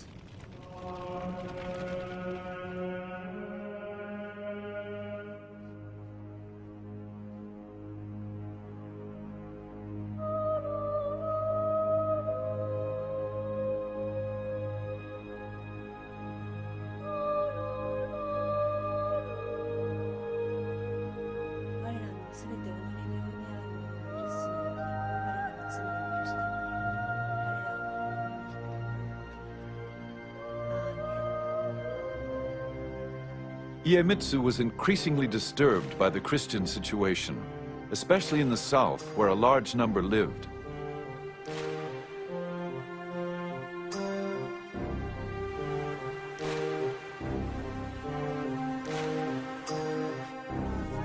Even worse, many of the Christians were former samurai, now forced to work as laborers or farmers. But they were samurai in their hearts and well-versed in the use of weapons. For Iemitsu, this was unacceptable.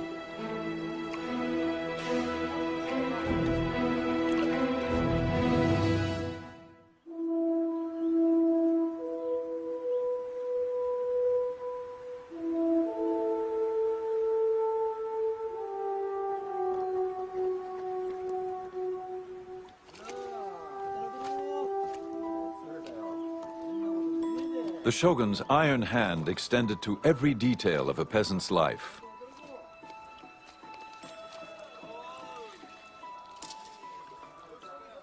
Farmers must work in the fields from dawn to dusk.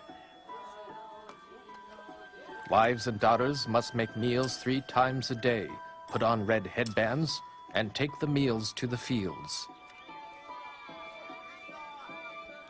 Once men are home after dusk, sisters-in-law and female cousins must put the chapped feet of the man on the stomach of his wife and massage them.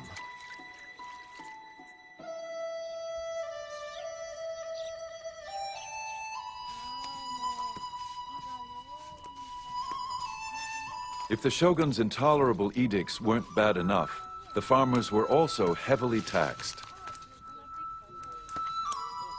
There were taxes on windows and shelves, a head tax on each newborn child, and a whole tax to bury the dead.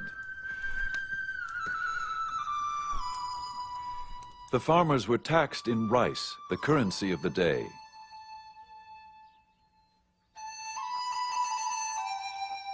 Ironically, farmers were not allowed to eat the rice they grew.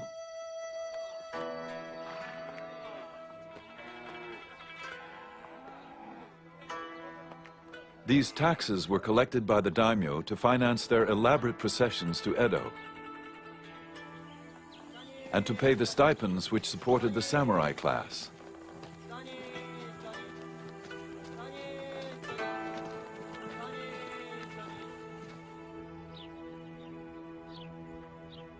The farmers were in dire straits, as a Japanese writer lamented. Year by year, the farmers grew more exhausted. How could they sustain life itself under those circumstances?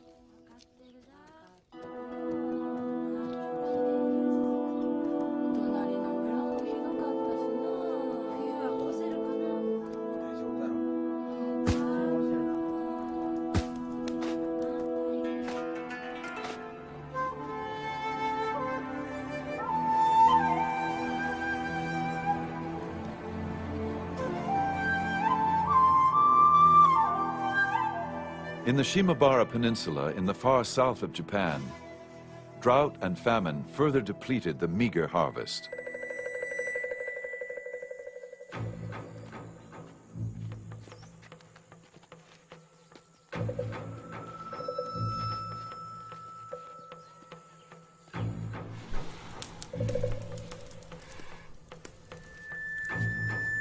Those who could not pay the taxes were punished severely.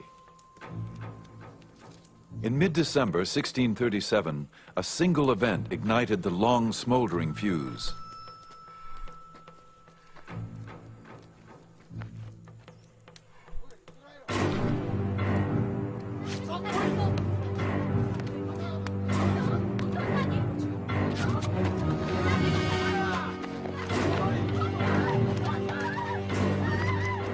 The young daughter of a farmer who owed taxes was seized and tortured.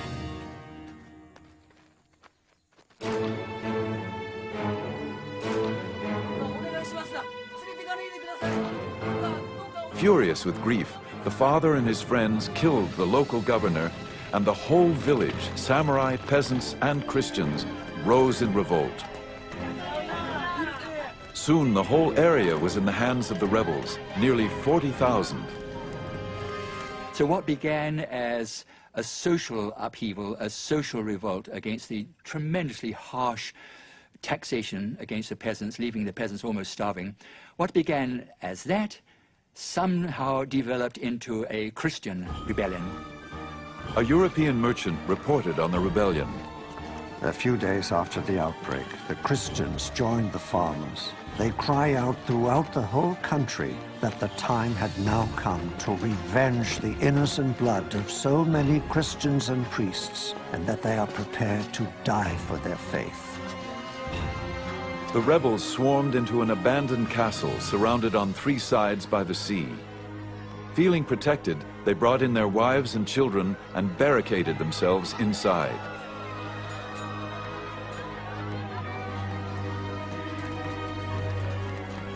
This was very upsetting. The peasants, who were the lowest of the low, the poor people, they had no right to rebel. And not only have they rebelled and revolted, but they were doing darned well militarily. And so no wonder the shogun was worried about this, because this might set an example to other parts of the country that had become unsatisfied with the crushing taxes which the peasants were paying. The shogun didn't tolerate dissidents, especially any who looked to Jesus for help. He sent his troops to Shimabara to quell the rebellion. But for 4 bloody months, even as food ran out, the rebels managed to hold off the government attacks.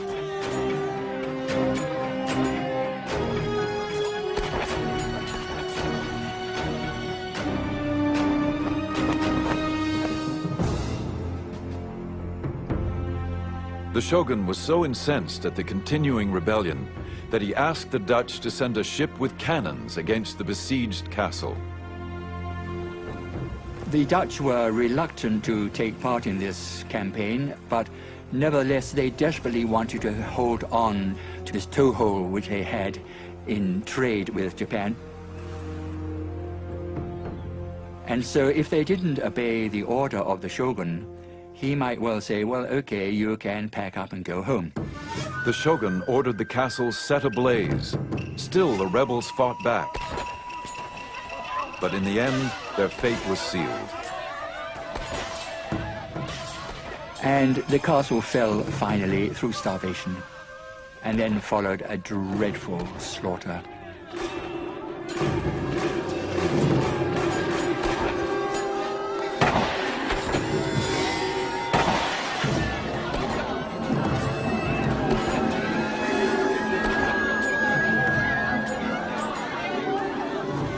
And that was the last battle, really, in Japanese history.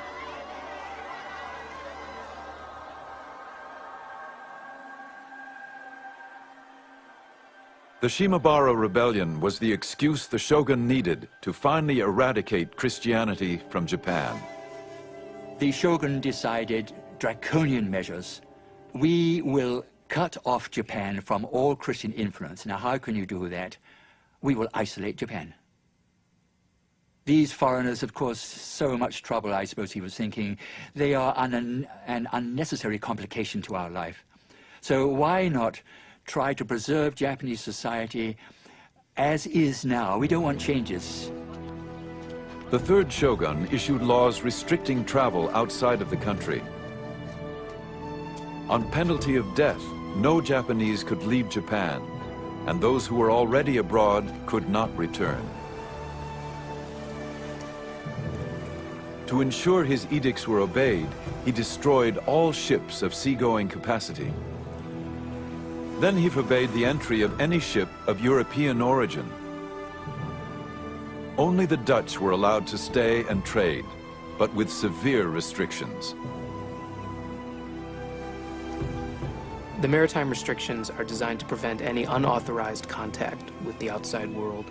They're designed to control trade, and they're designed to prevent Christian missionaries from reaching Japan and being able to proselytize. And they form the bedrock of Tokugawa foreign policy for the life of the shogunate, which is sometimes called the beginning of the isolation of Japan. Two years later, in defiance of the shogun's ban, an official Portuguese trade delegation arrived in Japan.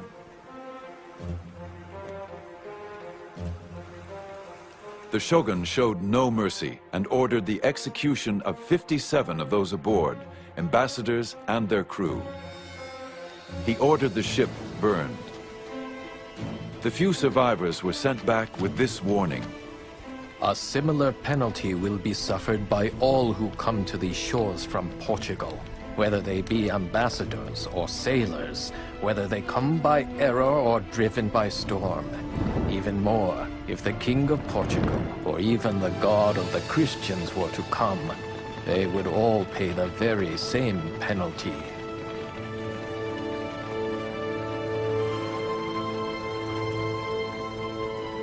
The doors of Japan clanged shut and were not opened again to the West for 200 years. The will of the shogun had prevailed. But many wondered how this isolated empire would survive in a rapidly changing world.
Early on the morning of July 2nd, 1853, a Japanese fisherman reported a strange sight.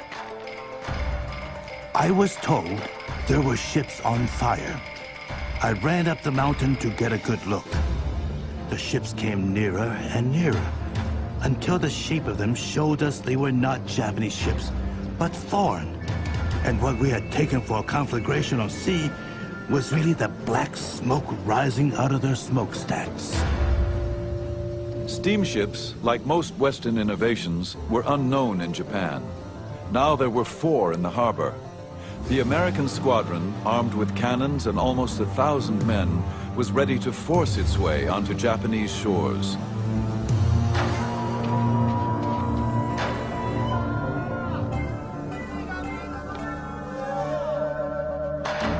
Japan was a land shrouded in mystery, a warrior society ruled by the powerful Tokugawa shogunate.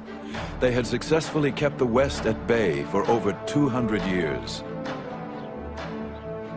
But now the Western powers demanded entry. Could the samurai nation repel the industrial might of a determined West? These are the memoirs of Japan's secret empire.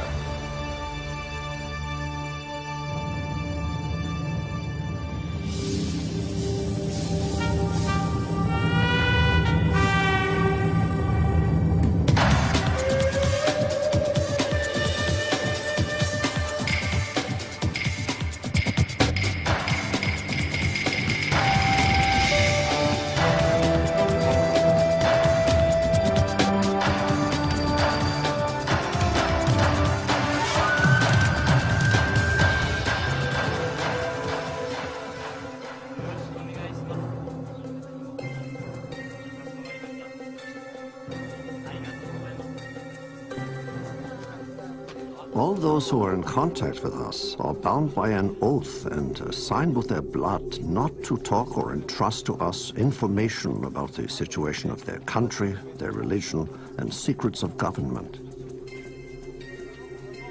So reported the German doctor Engelbert Kempfer, one of the few Europeans allowed in Japan.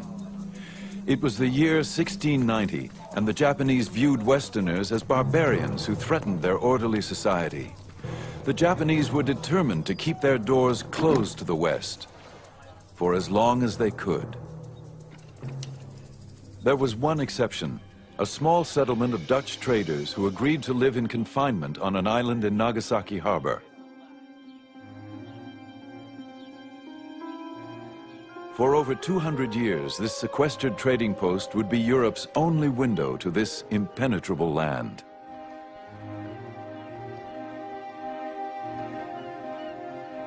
The Dutch East Indies Company sent Dr. Kempfer to provide medical care for the Dutch community. He was also asked to gather information about the everyday life of the Japanese. It would not be an easy task. They are strictly and strongly guarded from the inside and the outside by various guards treating us not like honest men, but like criminals, traitors, spies, prisoners, or to say the least, hostages of the shogun. This jail goes by the name of Dejima. The Dutch lived like prisoners on Dejima. But Kempfer was fascinated by the opportunity to write about something nobody else could get access to. Dejima was tiny. Kempfer counted 236 steps across and 82 wide. There were never more than 19 men allowed on the island at a time, and never any Western women. Far from home, the men did what they could to transform the unfamiliar Japanese-style buildings into a little touch of Holland. They placed chairs and high tables on the woven grass mats, replaced futons with poster beds, and insisted on being served Dutch food rather than eating Japanese.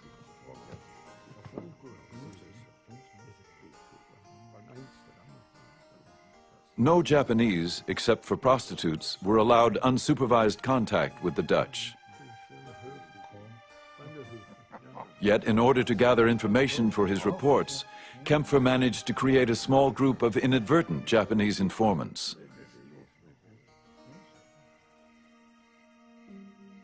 I served them willingly and without charge in my profession with medicines, while cordially serving them European liqueurs.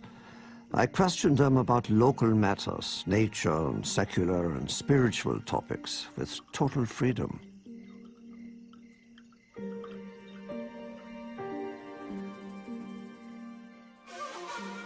The Japanese were as inquisitive as Kempfer. The Dutch settlement was their window to the exotic world of the West. But the trickle of information that arrived from overseas was carefully guarded. Every time a Dutch ship arrived, the Dutch ship would have the latest news from Europe, and that news would be given to the Dutch authorities in Nagasaki, and then that news would be translated into Japanese and rushed immediately to the headquarters of the shogun. The ruler of Japan, the shogun, hungered for news of the outside world. He commanded the Westerners to present themselves at his castle once a year. The only time Kempfer really saw Japan was when he traveled from Nagasaki to Edo, which was the shogun's capital.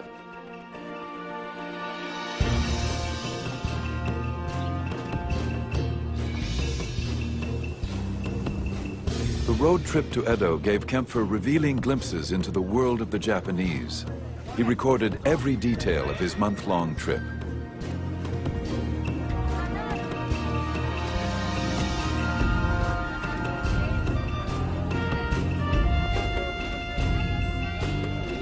We received many of the honors that are generally shown to the provincial lords. The roads are swept with brooms and water to keep the dust down. In the houses bordering the road, people kneel behind the blinds, watching our procession in profound silence.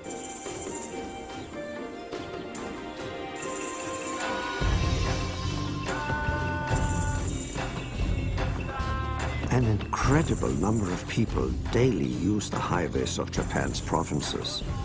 Indeed, at certain times of the year, they are as crowded as the streets of a populous European city. The reason for these crowds is partly that the Japanese travel more often than other people. Kempfer would write about all of the travelers, samurai and their lords called daimyo, merchants and roadside performers, Buddhist monks, and a group of young women who dressed like nuns. They cover their shorn heads with silk hoods and adorn themselves nicely. Each attaches herself to one particular traveler, starts up a rustic tune, and as long as it's to her advantage, she accompanies and amuses him for several hours.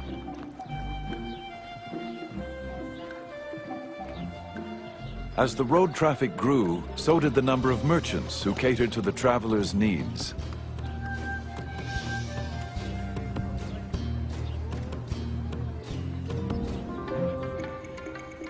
We saw many fine stalls, those of merchants and cloth dealers, medicine dealers, traders in idols, booksellers, glassblowers, pharmacists, and people crying out their wares. There are countless humble inns, roadside food stalls, sake or beer taverns, cake and sweet stalls along our road.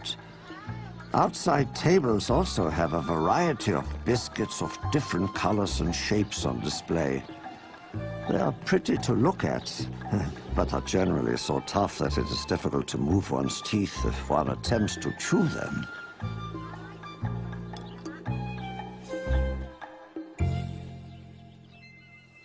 Tradesmen, once considered social parasites, were beginning to improve their position in Japanese society. Successful street peddlers became roadside merchants, who would eventually build bigger stores and even move to the cities. Kempfer was witnessing a changing way of life in Japan that would soon shake the very foundations of this highly ordered society.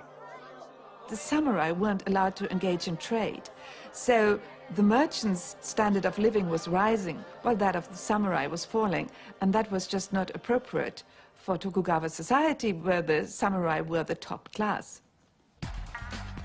The samurai were the elite ruling class, less than 10% of the population. In Tokugawa, Japan, one was born a samurai, and only a samurai had the right to carry 2 swords. Obligation and loyalty to one's daimyo master formed the basis of their warrior code.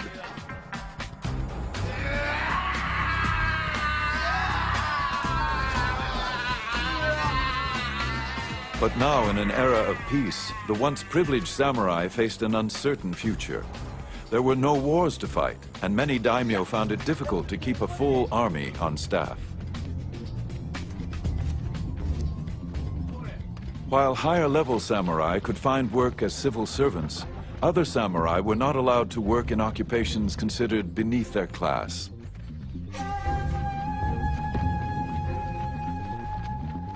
An increasing number of unemployed samurai, called ronin, wandered the countryside looking for a new master.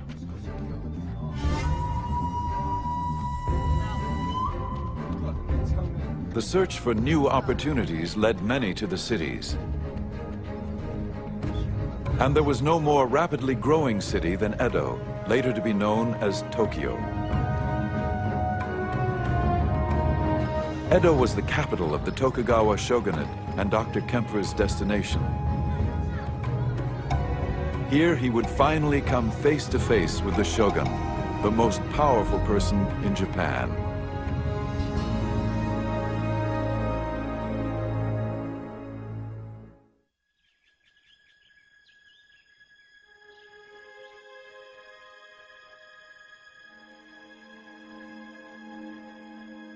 When Dr. Kempfer arrived in Edo, he was sequestered in guarded quarters for 2 weeks.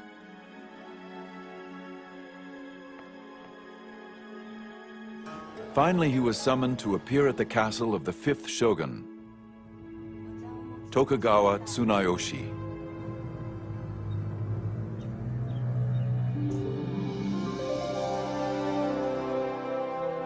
The shogun's residence is spacious with many long corridors and large rooms which can be closed off by sliding partitions.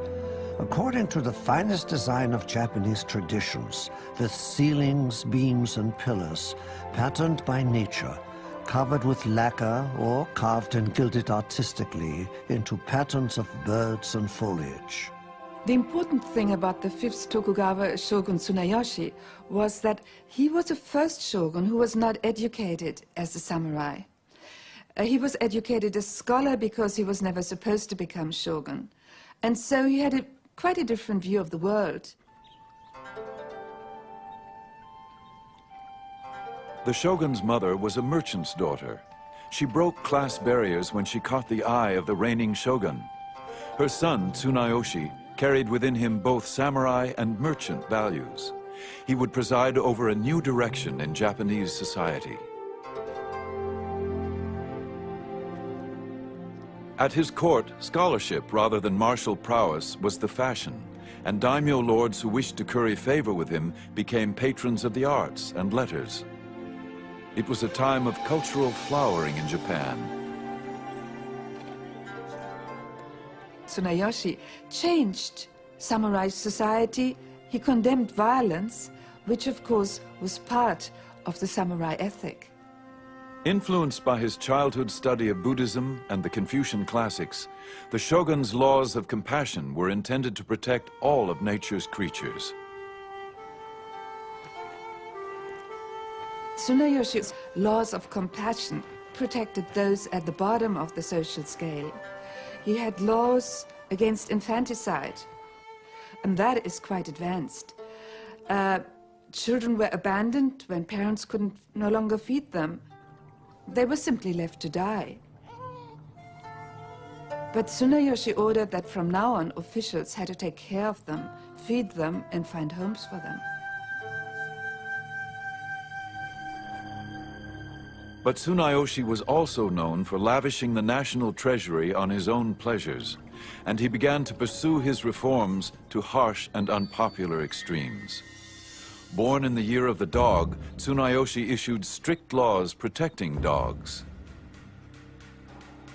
The samurai kept large number of dogs in their mansions, And those who were not wanted were let go and roamed the city and often attacked children.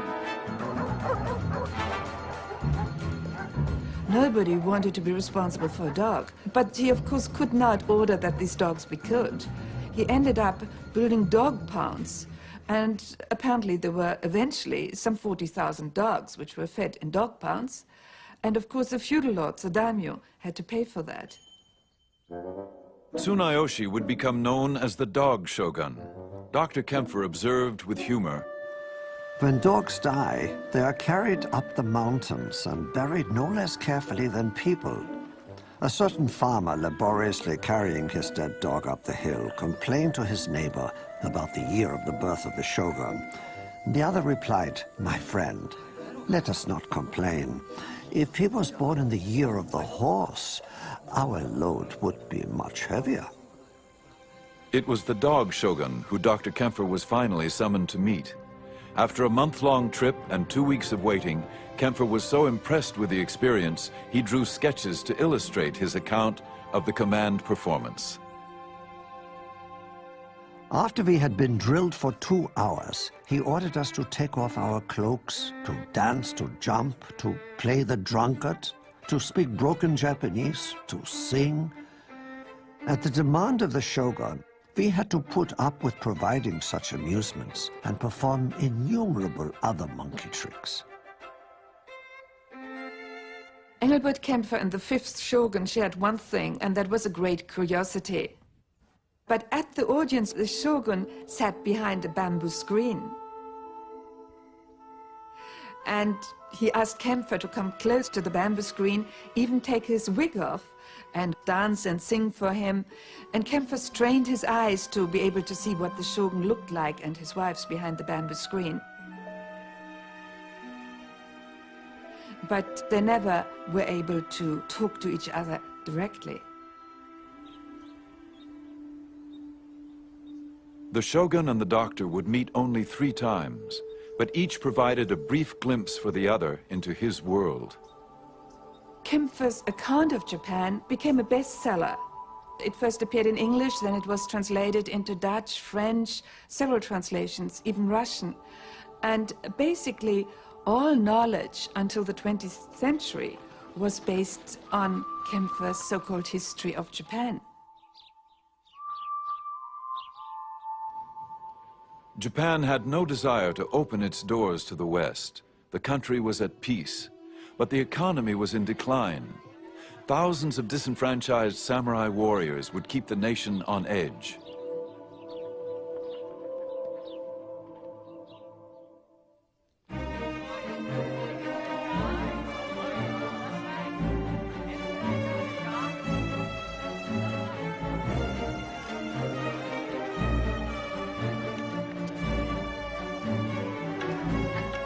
By the beginning of the 18th century, Edo was probably the largest city in the world, with over 1 million people.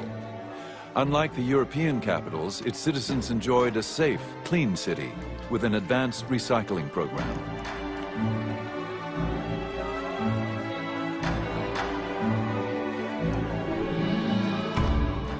And it was prosperous beyond measure.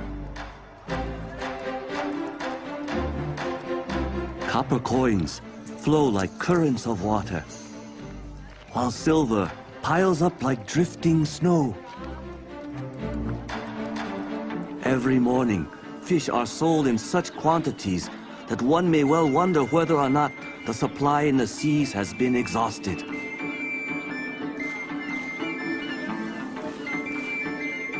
Visible in the distance is Mount Fuji, rising in all its magnificence against the horizon. At least half of Edo's population were samurai warriors who had come to the capital with their daimyo lords. Since there were no wars to fight, the samurai had leisure time, but not always the means to enjoy it. The downside of the era of peace for samurai was that the samurai weren't allowed to engage in commerce, and therefore gradually they see a lot of wealthy merchants more able to do all of the things that they want to do because they have more money than your common samurai. Ironically, merchants who catered to the needs of the samurai were the ones who benefited. They could now afford to get education, develop their taste, cultural taste, and emulate the high-class samurai whom these merchants always admired and envied. The social barrier was breaking down. Since the beginning of the Tokugawa era, a restrictive class structure had kept everyone in their place. Although the classes were not supposed to fraternize, the rules began to bend.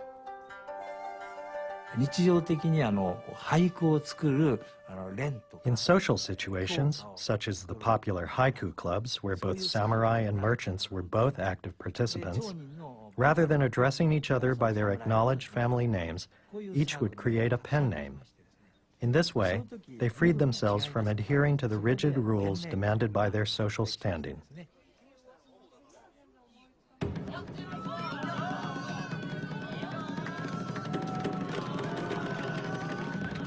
Encouraged by peace and a prosperous economy, the arts and entertainment flourished.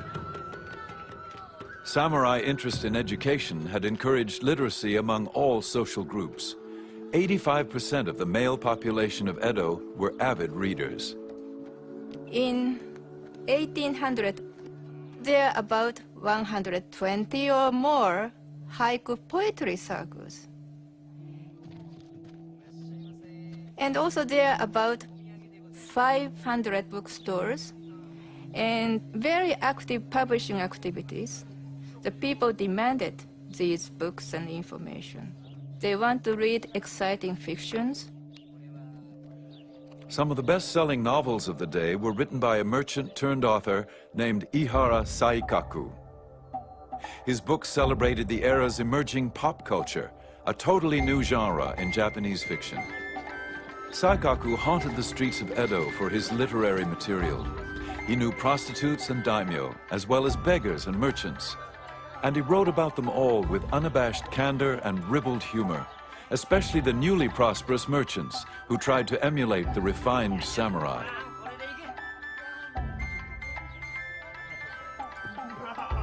If you didn't know better, you'd think they all came from fine families. But let me tell you, that one in the shiny coat, he's a glue maker. He deals in cattle bones and cow slobber. But the way he dresses, you'd think his own bones were the product of fine breeding. He's had to put his house in hock. His creditors have taken him to court.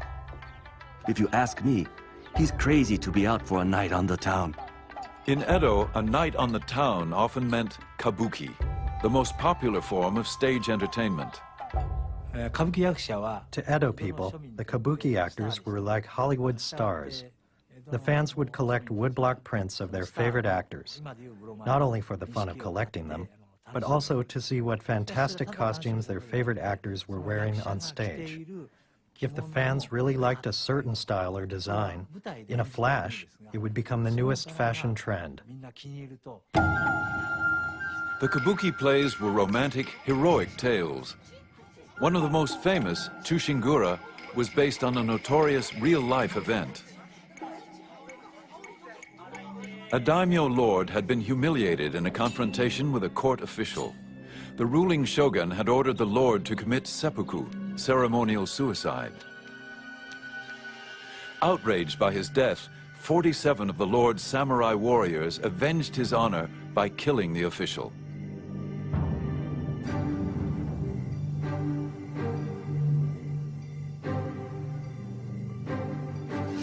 This presented the ruling shogun with a dilemma.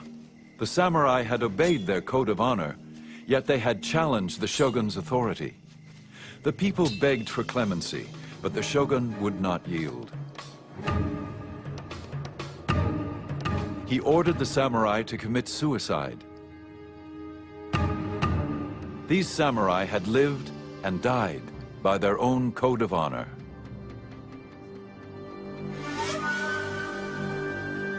The incident captured the public's attention like no other.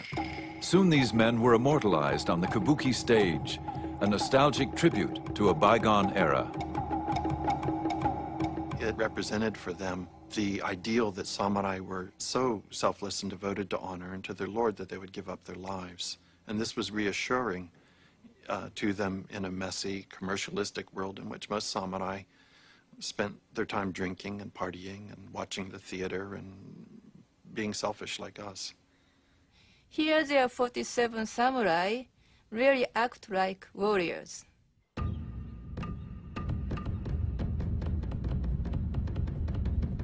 All raise a shout of acclaim. Well done, well done. And this praise will be echoed through ages to come for these loyal retainers. We have recorded here their glory, ever renewed like the leaves of the bamboo. The honor of the samurai would live on in myth and legend. But in Tokugawa, Japan, there were no wars, no more quests for eternal glory. In real life, the samurai would have to find another outlet for their passion.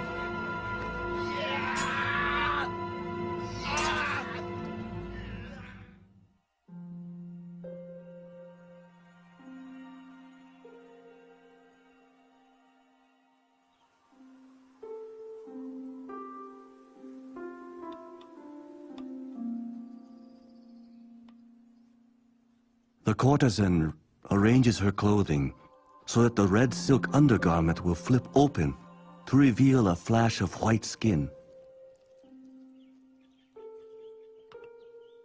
When men witness such a sight, they go insane and spend the money they are entrusted with, even if it means literally losing their heads the next day. But most men only gape, envious of the men who can pay the courtesan's price.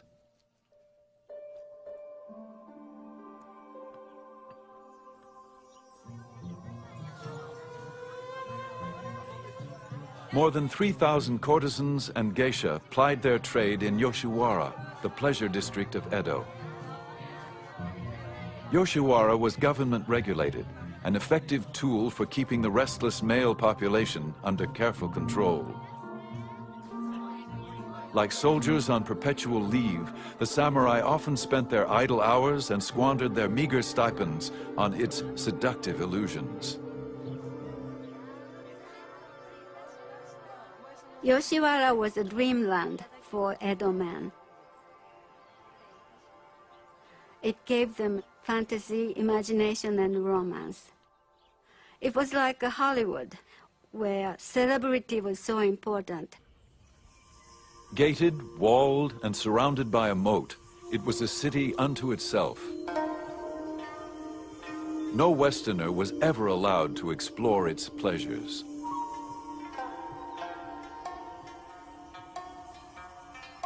There was a distinct difference between the geisha and the courtesans.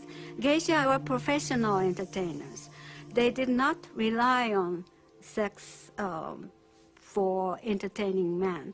They had their music, their singing, playing musical instruments, and dancing.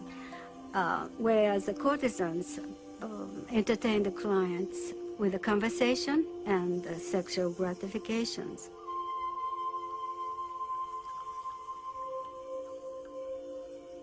Yoshiwara courtesans were the elite of the prostitutes. If they just wanted to fulfill their sexual need, all over Edo, there were plenty of illegal, cheap prostitutes.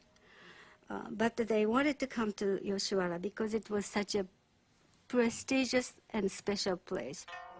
Recruited at a young age from impoverished families, both geishas and courtesans were schooled in fastidious etiquette and endowed with a magnificent sense of style and artistic refinement. Their ability to hold a conversation about the latest play or city scandal was as important as what came afterwards. The courtesans and their clients gathered in neighboring tea houses. They were stylish centers of elegance and wit, much like the London coffee houses of the same period. To properly partake of Yoshiwara's delights was an art in itself.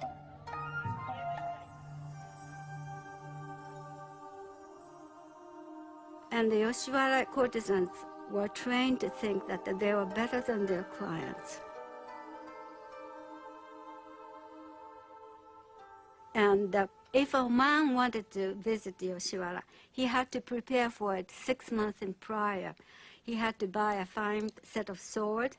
He had to think about what to wear, because he wouldn't just go there. The courtesan had the right to turn down her client if she didn't like him, even if he could afford to pay for her. Therefore, he wanted to make a good impression on the courtesan. And then, once he's committed to her, he had no right to see other women. And if he, on the sly, went to see any other person, the courtesan's entourage had every right to punish him. His hair would cut off, he would be made to wear woman's red kimono, and he would be taunted by everyone.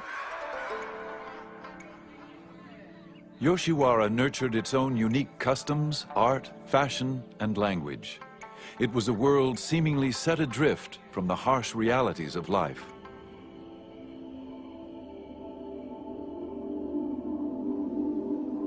Living only for the moment, giving all our time to the pleasures of the moon, the snow, cherry blossoms, and maple leaves.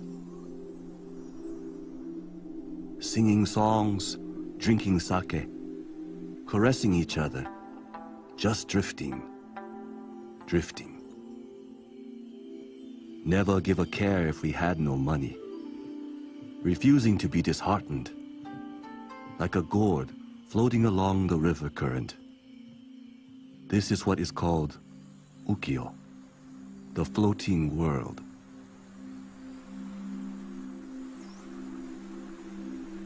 But the word ukiyo still retained its Buddhistic sense of this transitory life.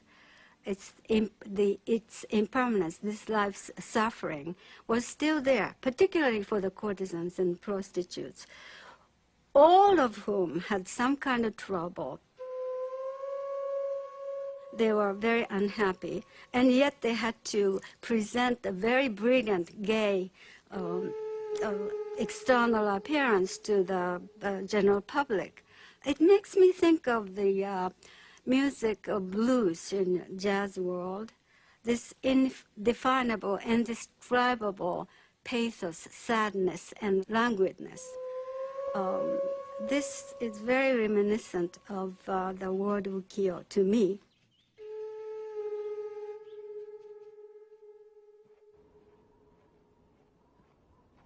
For the samurai who frequented Yoshiwara, times were changing. They continued to train daily for battle, but without a war to fight, many became aimless. Today's warriors, all they talk about is women, eating and drinking, actors and dramatic productions. Their fencing practice and lance work are only for personal vendetta. Their study of archery and gunnery are solely for show. Their riding just for ceremonies. Katsu Kokichi was a mid-level samurai drawn to Yoshiwara, but without the income to fulfill his desires. I was 21 and penniless. I had no choice but to sell my everyday sword. I had only the clothes on my back.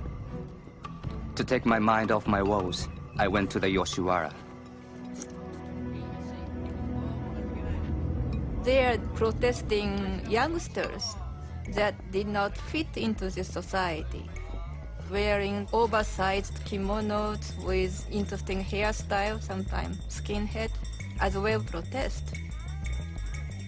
Many of these young men, unemployed and desperate like Katsu Kokichi, lived on the edge of society, often falling into debt, theft, and gangsterism.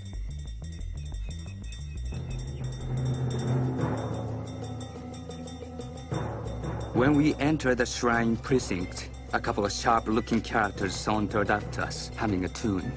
Without warning, my body spat in the face of one of the men.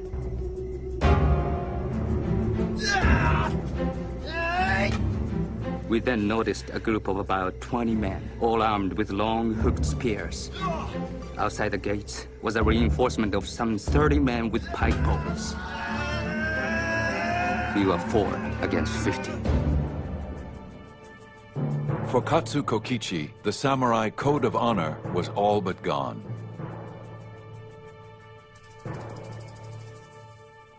By the middle of the 18th century, the expensive delights of Yoshiwara were no longer affordable for most samurai. The pleasure district took on an increasingly ugly edge. And the brothel keepers lost their pride. They had become slaves of money-making, and they became much less compassionate. Some of them became very, very cruel and treated prostitutes miserably, and there was some death. Toward the end of the period, the sick prostitutes were not given medication or care, and when they died, they were just thrown into a pit for nameless dead. Feeling alone, just like floating weeds cut off at the root, I may just follow where the water may take me.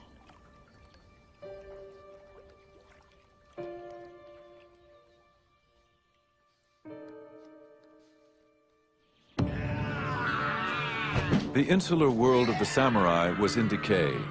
To find a cure for its ills, some would begin to look in an unlikely direction. The West now beckoned with new ideas and hope.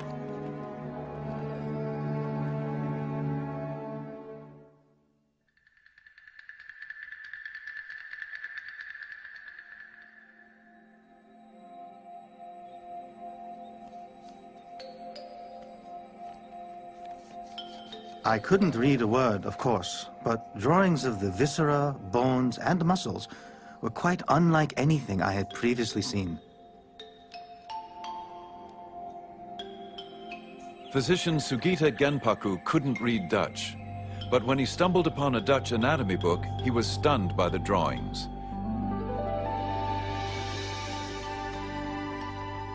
He had never seen anything like it in his Chinese medical books. In the mid-18th century, Western books, first brought clandestinely from the Netherlands, piqued the interest of many Japanese scientists and doctors.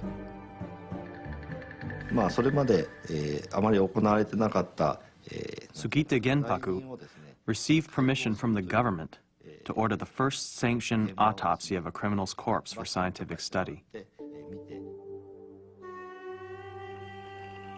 The corpse of the criminal was that of an old woman of about 50 years. The old butcher pointed to this and that, giving them names, but there were certain parts for which he had no names.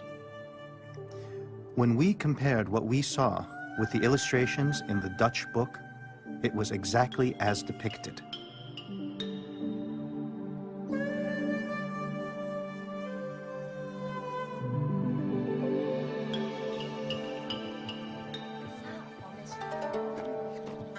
Dr. Sugita and his friends reflected on how shameful it was that they had tried to treat their patients without a true knowledge of the human body. He vowed to learn more. He taught himself Dutch so he could translate the book.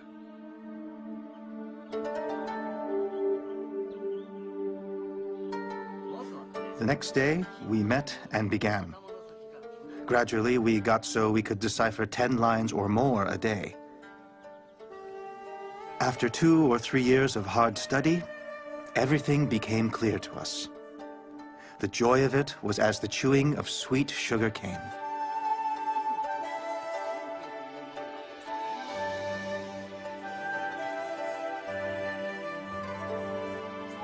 In 1774, the shogun granted Dr. Sugita permission to publish the medical book so he could share his knowledge with other doctors. This book became part of a growing interest in Dutch learning, known as Rangaku.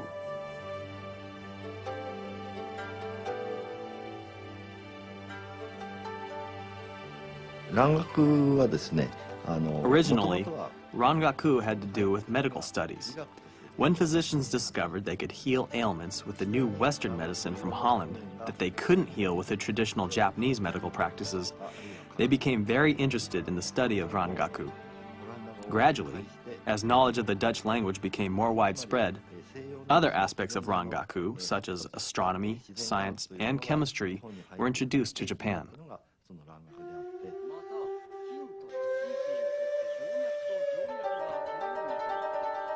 Almost 100 years after Dr. Engelbert Kempfer, the desire for Western knowledge would initiate the push to open the door to Japan from the inside.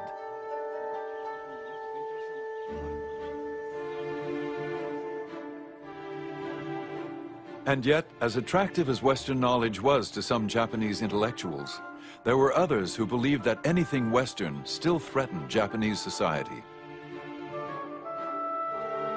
One source of harm that has appeared of late is Dutch studies. These students have been taken in by the weakness of some for novel gadgets and rare medicines which delight the eye and enthrall the heart.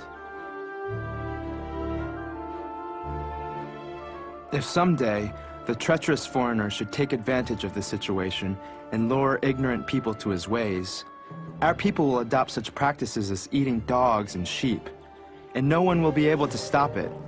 It is like nurturing barbarians within our own country.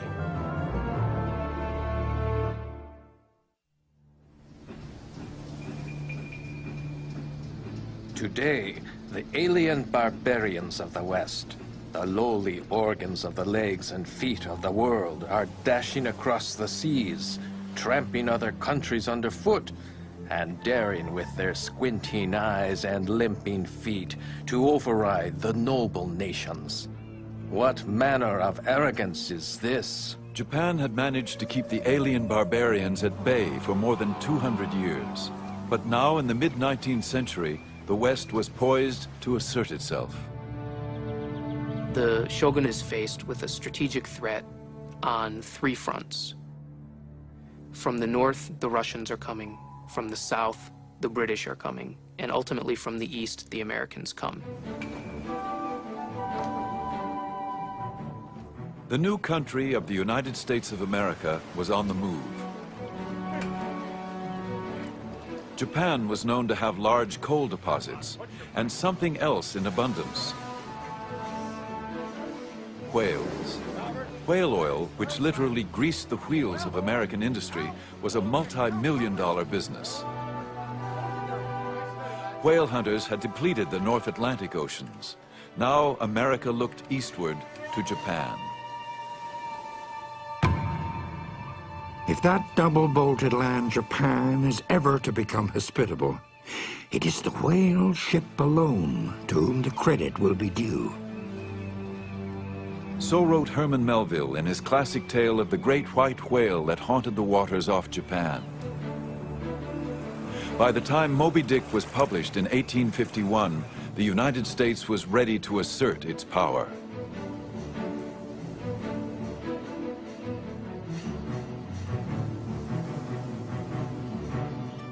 Japan's leaders were aware of the growing push towards their shores. The shogunate had been preparing for the arrival of the West for decades. They had set up a special translation bureau, which was gathering information about the West, translating atlases, translating dictionaries, developing a set of foreign affairs specialists. Key advisors warned of an imminent foreign threat. They urged the shogun to bolster his defenses. We should build warships. Then if barbarians come to our sea, we should shoot every single one of them.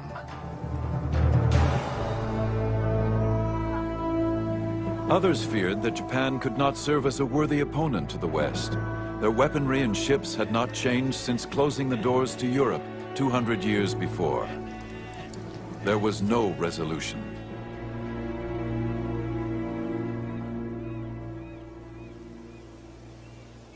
Then, early in the morning on July 2nd, 1853, a local fisherman reported this strange sight. I was told there were ships on fire. I ran up to the mountain to get a good look. The ships came nearer and nearer. until the shape of them showed us they were not Japanese ships, but foreign. And what we had taken for a conflagration on sea was really the black smoke rising out of their smokestacks.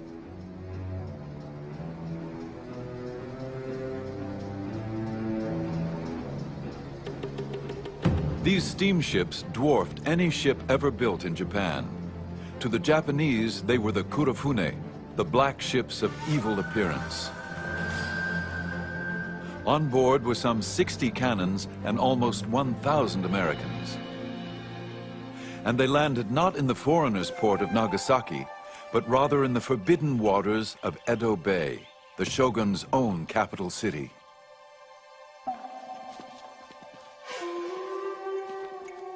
Upon hearing the news, the shogun immediately fell ill. Many said from the shock of hearing that a foreign naval squadron was at his doorstep.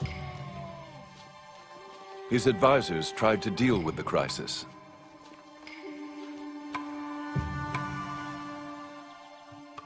Fresh messages arrived one after the other. The situation seemed so sudden, so formidable, and so important. Orders were issued to the great clans to keep strict watch, as if it were possible that these barbarian vessels might proceed to acts of violence. In a desperate show of force, the shogunate sent a squadron of guard boats to surround the American ships. The Japanese officer ordered the ships to leave. Their commander, Commodore Matthew C. Perry, ignored him.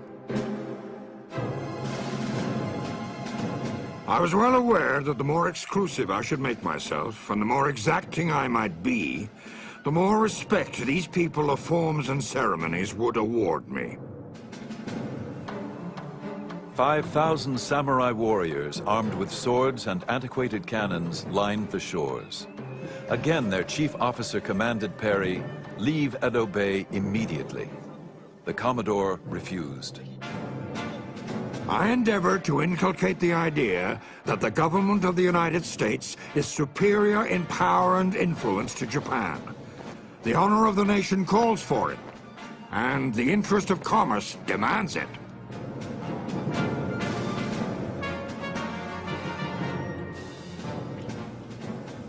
The Japanese on shore watched as Perry's crews readied for action. Cannons were loaded, guns were drawn. Perry came ashore.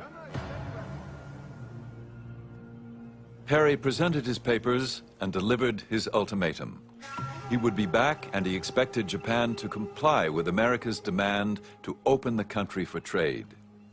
If not, he was prepared to take Japan by force. He would return in the spring for his answer. Then he and his squadron left Edo Bay. Their deportment and manner of expressions were exceedingly arrogant, and the resulting insult to our national dignity was not small. Those who heard could but gnash their teeth and suffer this insult in silence. After the barbarians had retired, a certain person drew his sword and slashed to bits a portrait of their leader, Perry. There was great fear of Perry. There were the portraits of Perry as a devil. There were the portraits of his ships belching fire. All of this served to whip up, near hysteria on the part of portions of the Japanese populace. At the same time, there's fascination. There's fascination with Perry. There's fascination with these ships, these enormous ships that hadn't been seen before. There's fascination with the technological prowess of the Americans. To complicate matters, the shogun had died, and the new shogun was mentally unfit. His advisors took charge, but they could not reach agreement.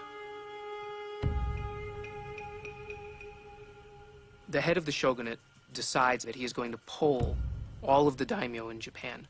What should the shogunate do? This is a radical break with tradition. The authority of the shogunate is to deal with foreign relations. The title of the shogun, of course, is the great barbarian quelling generalissimo. And yet here is the head of the shogunate asking the daimyo what he should do. Two positions are staked out. One, being known as the open the country argument. The Americans do not understand the ethics of humanity and justice. There will be no choice but to start trade with them. The other side being revere the emperor and expel the barbarian. The Americans have come to seize Japan. Therefore, if we don't drive them away now, the other foreign powers will follow. We are in a dangerous situation. While the debate raged, the shogunate remained indecisive. The end of the year was filled with half-hearted compromises and inadequate attempts at coastal defense.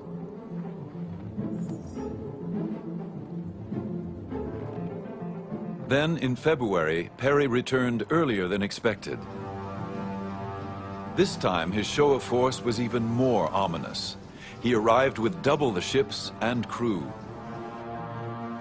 The honor of the Japanese had been challenged, but they had no means to defend it. Their only hope lay in negotiation.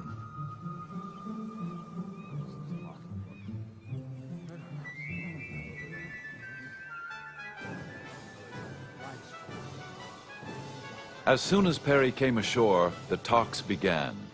They went on into the night and for the next 23 days.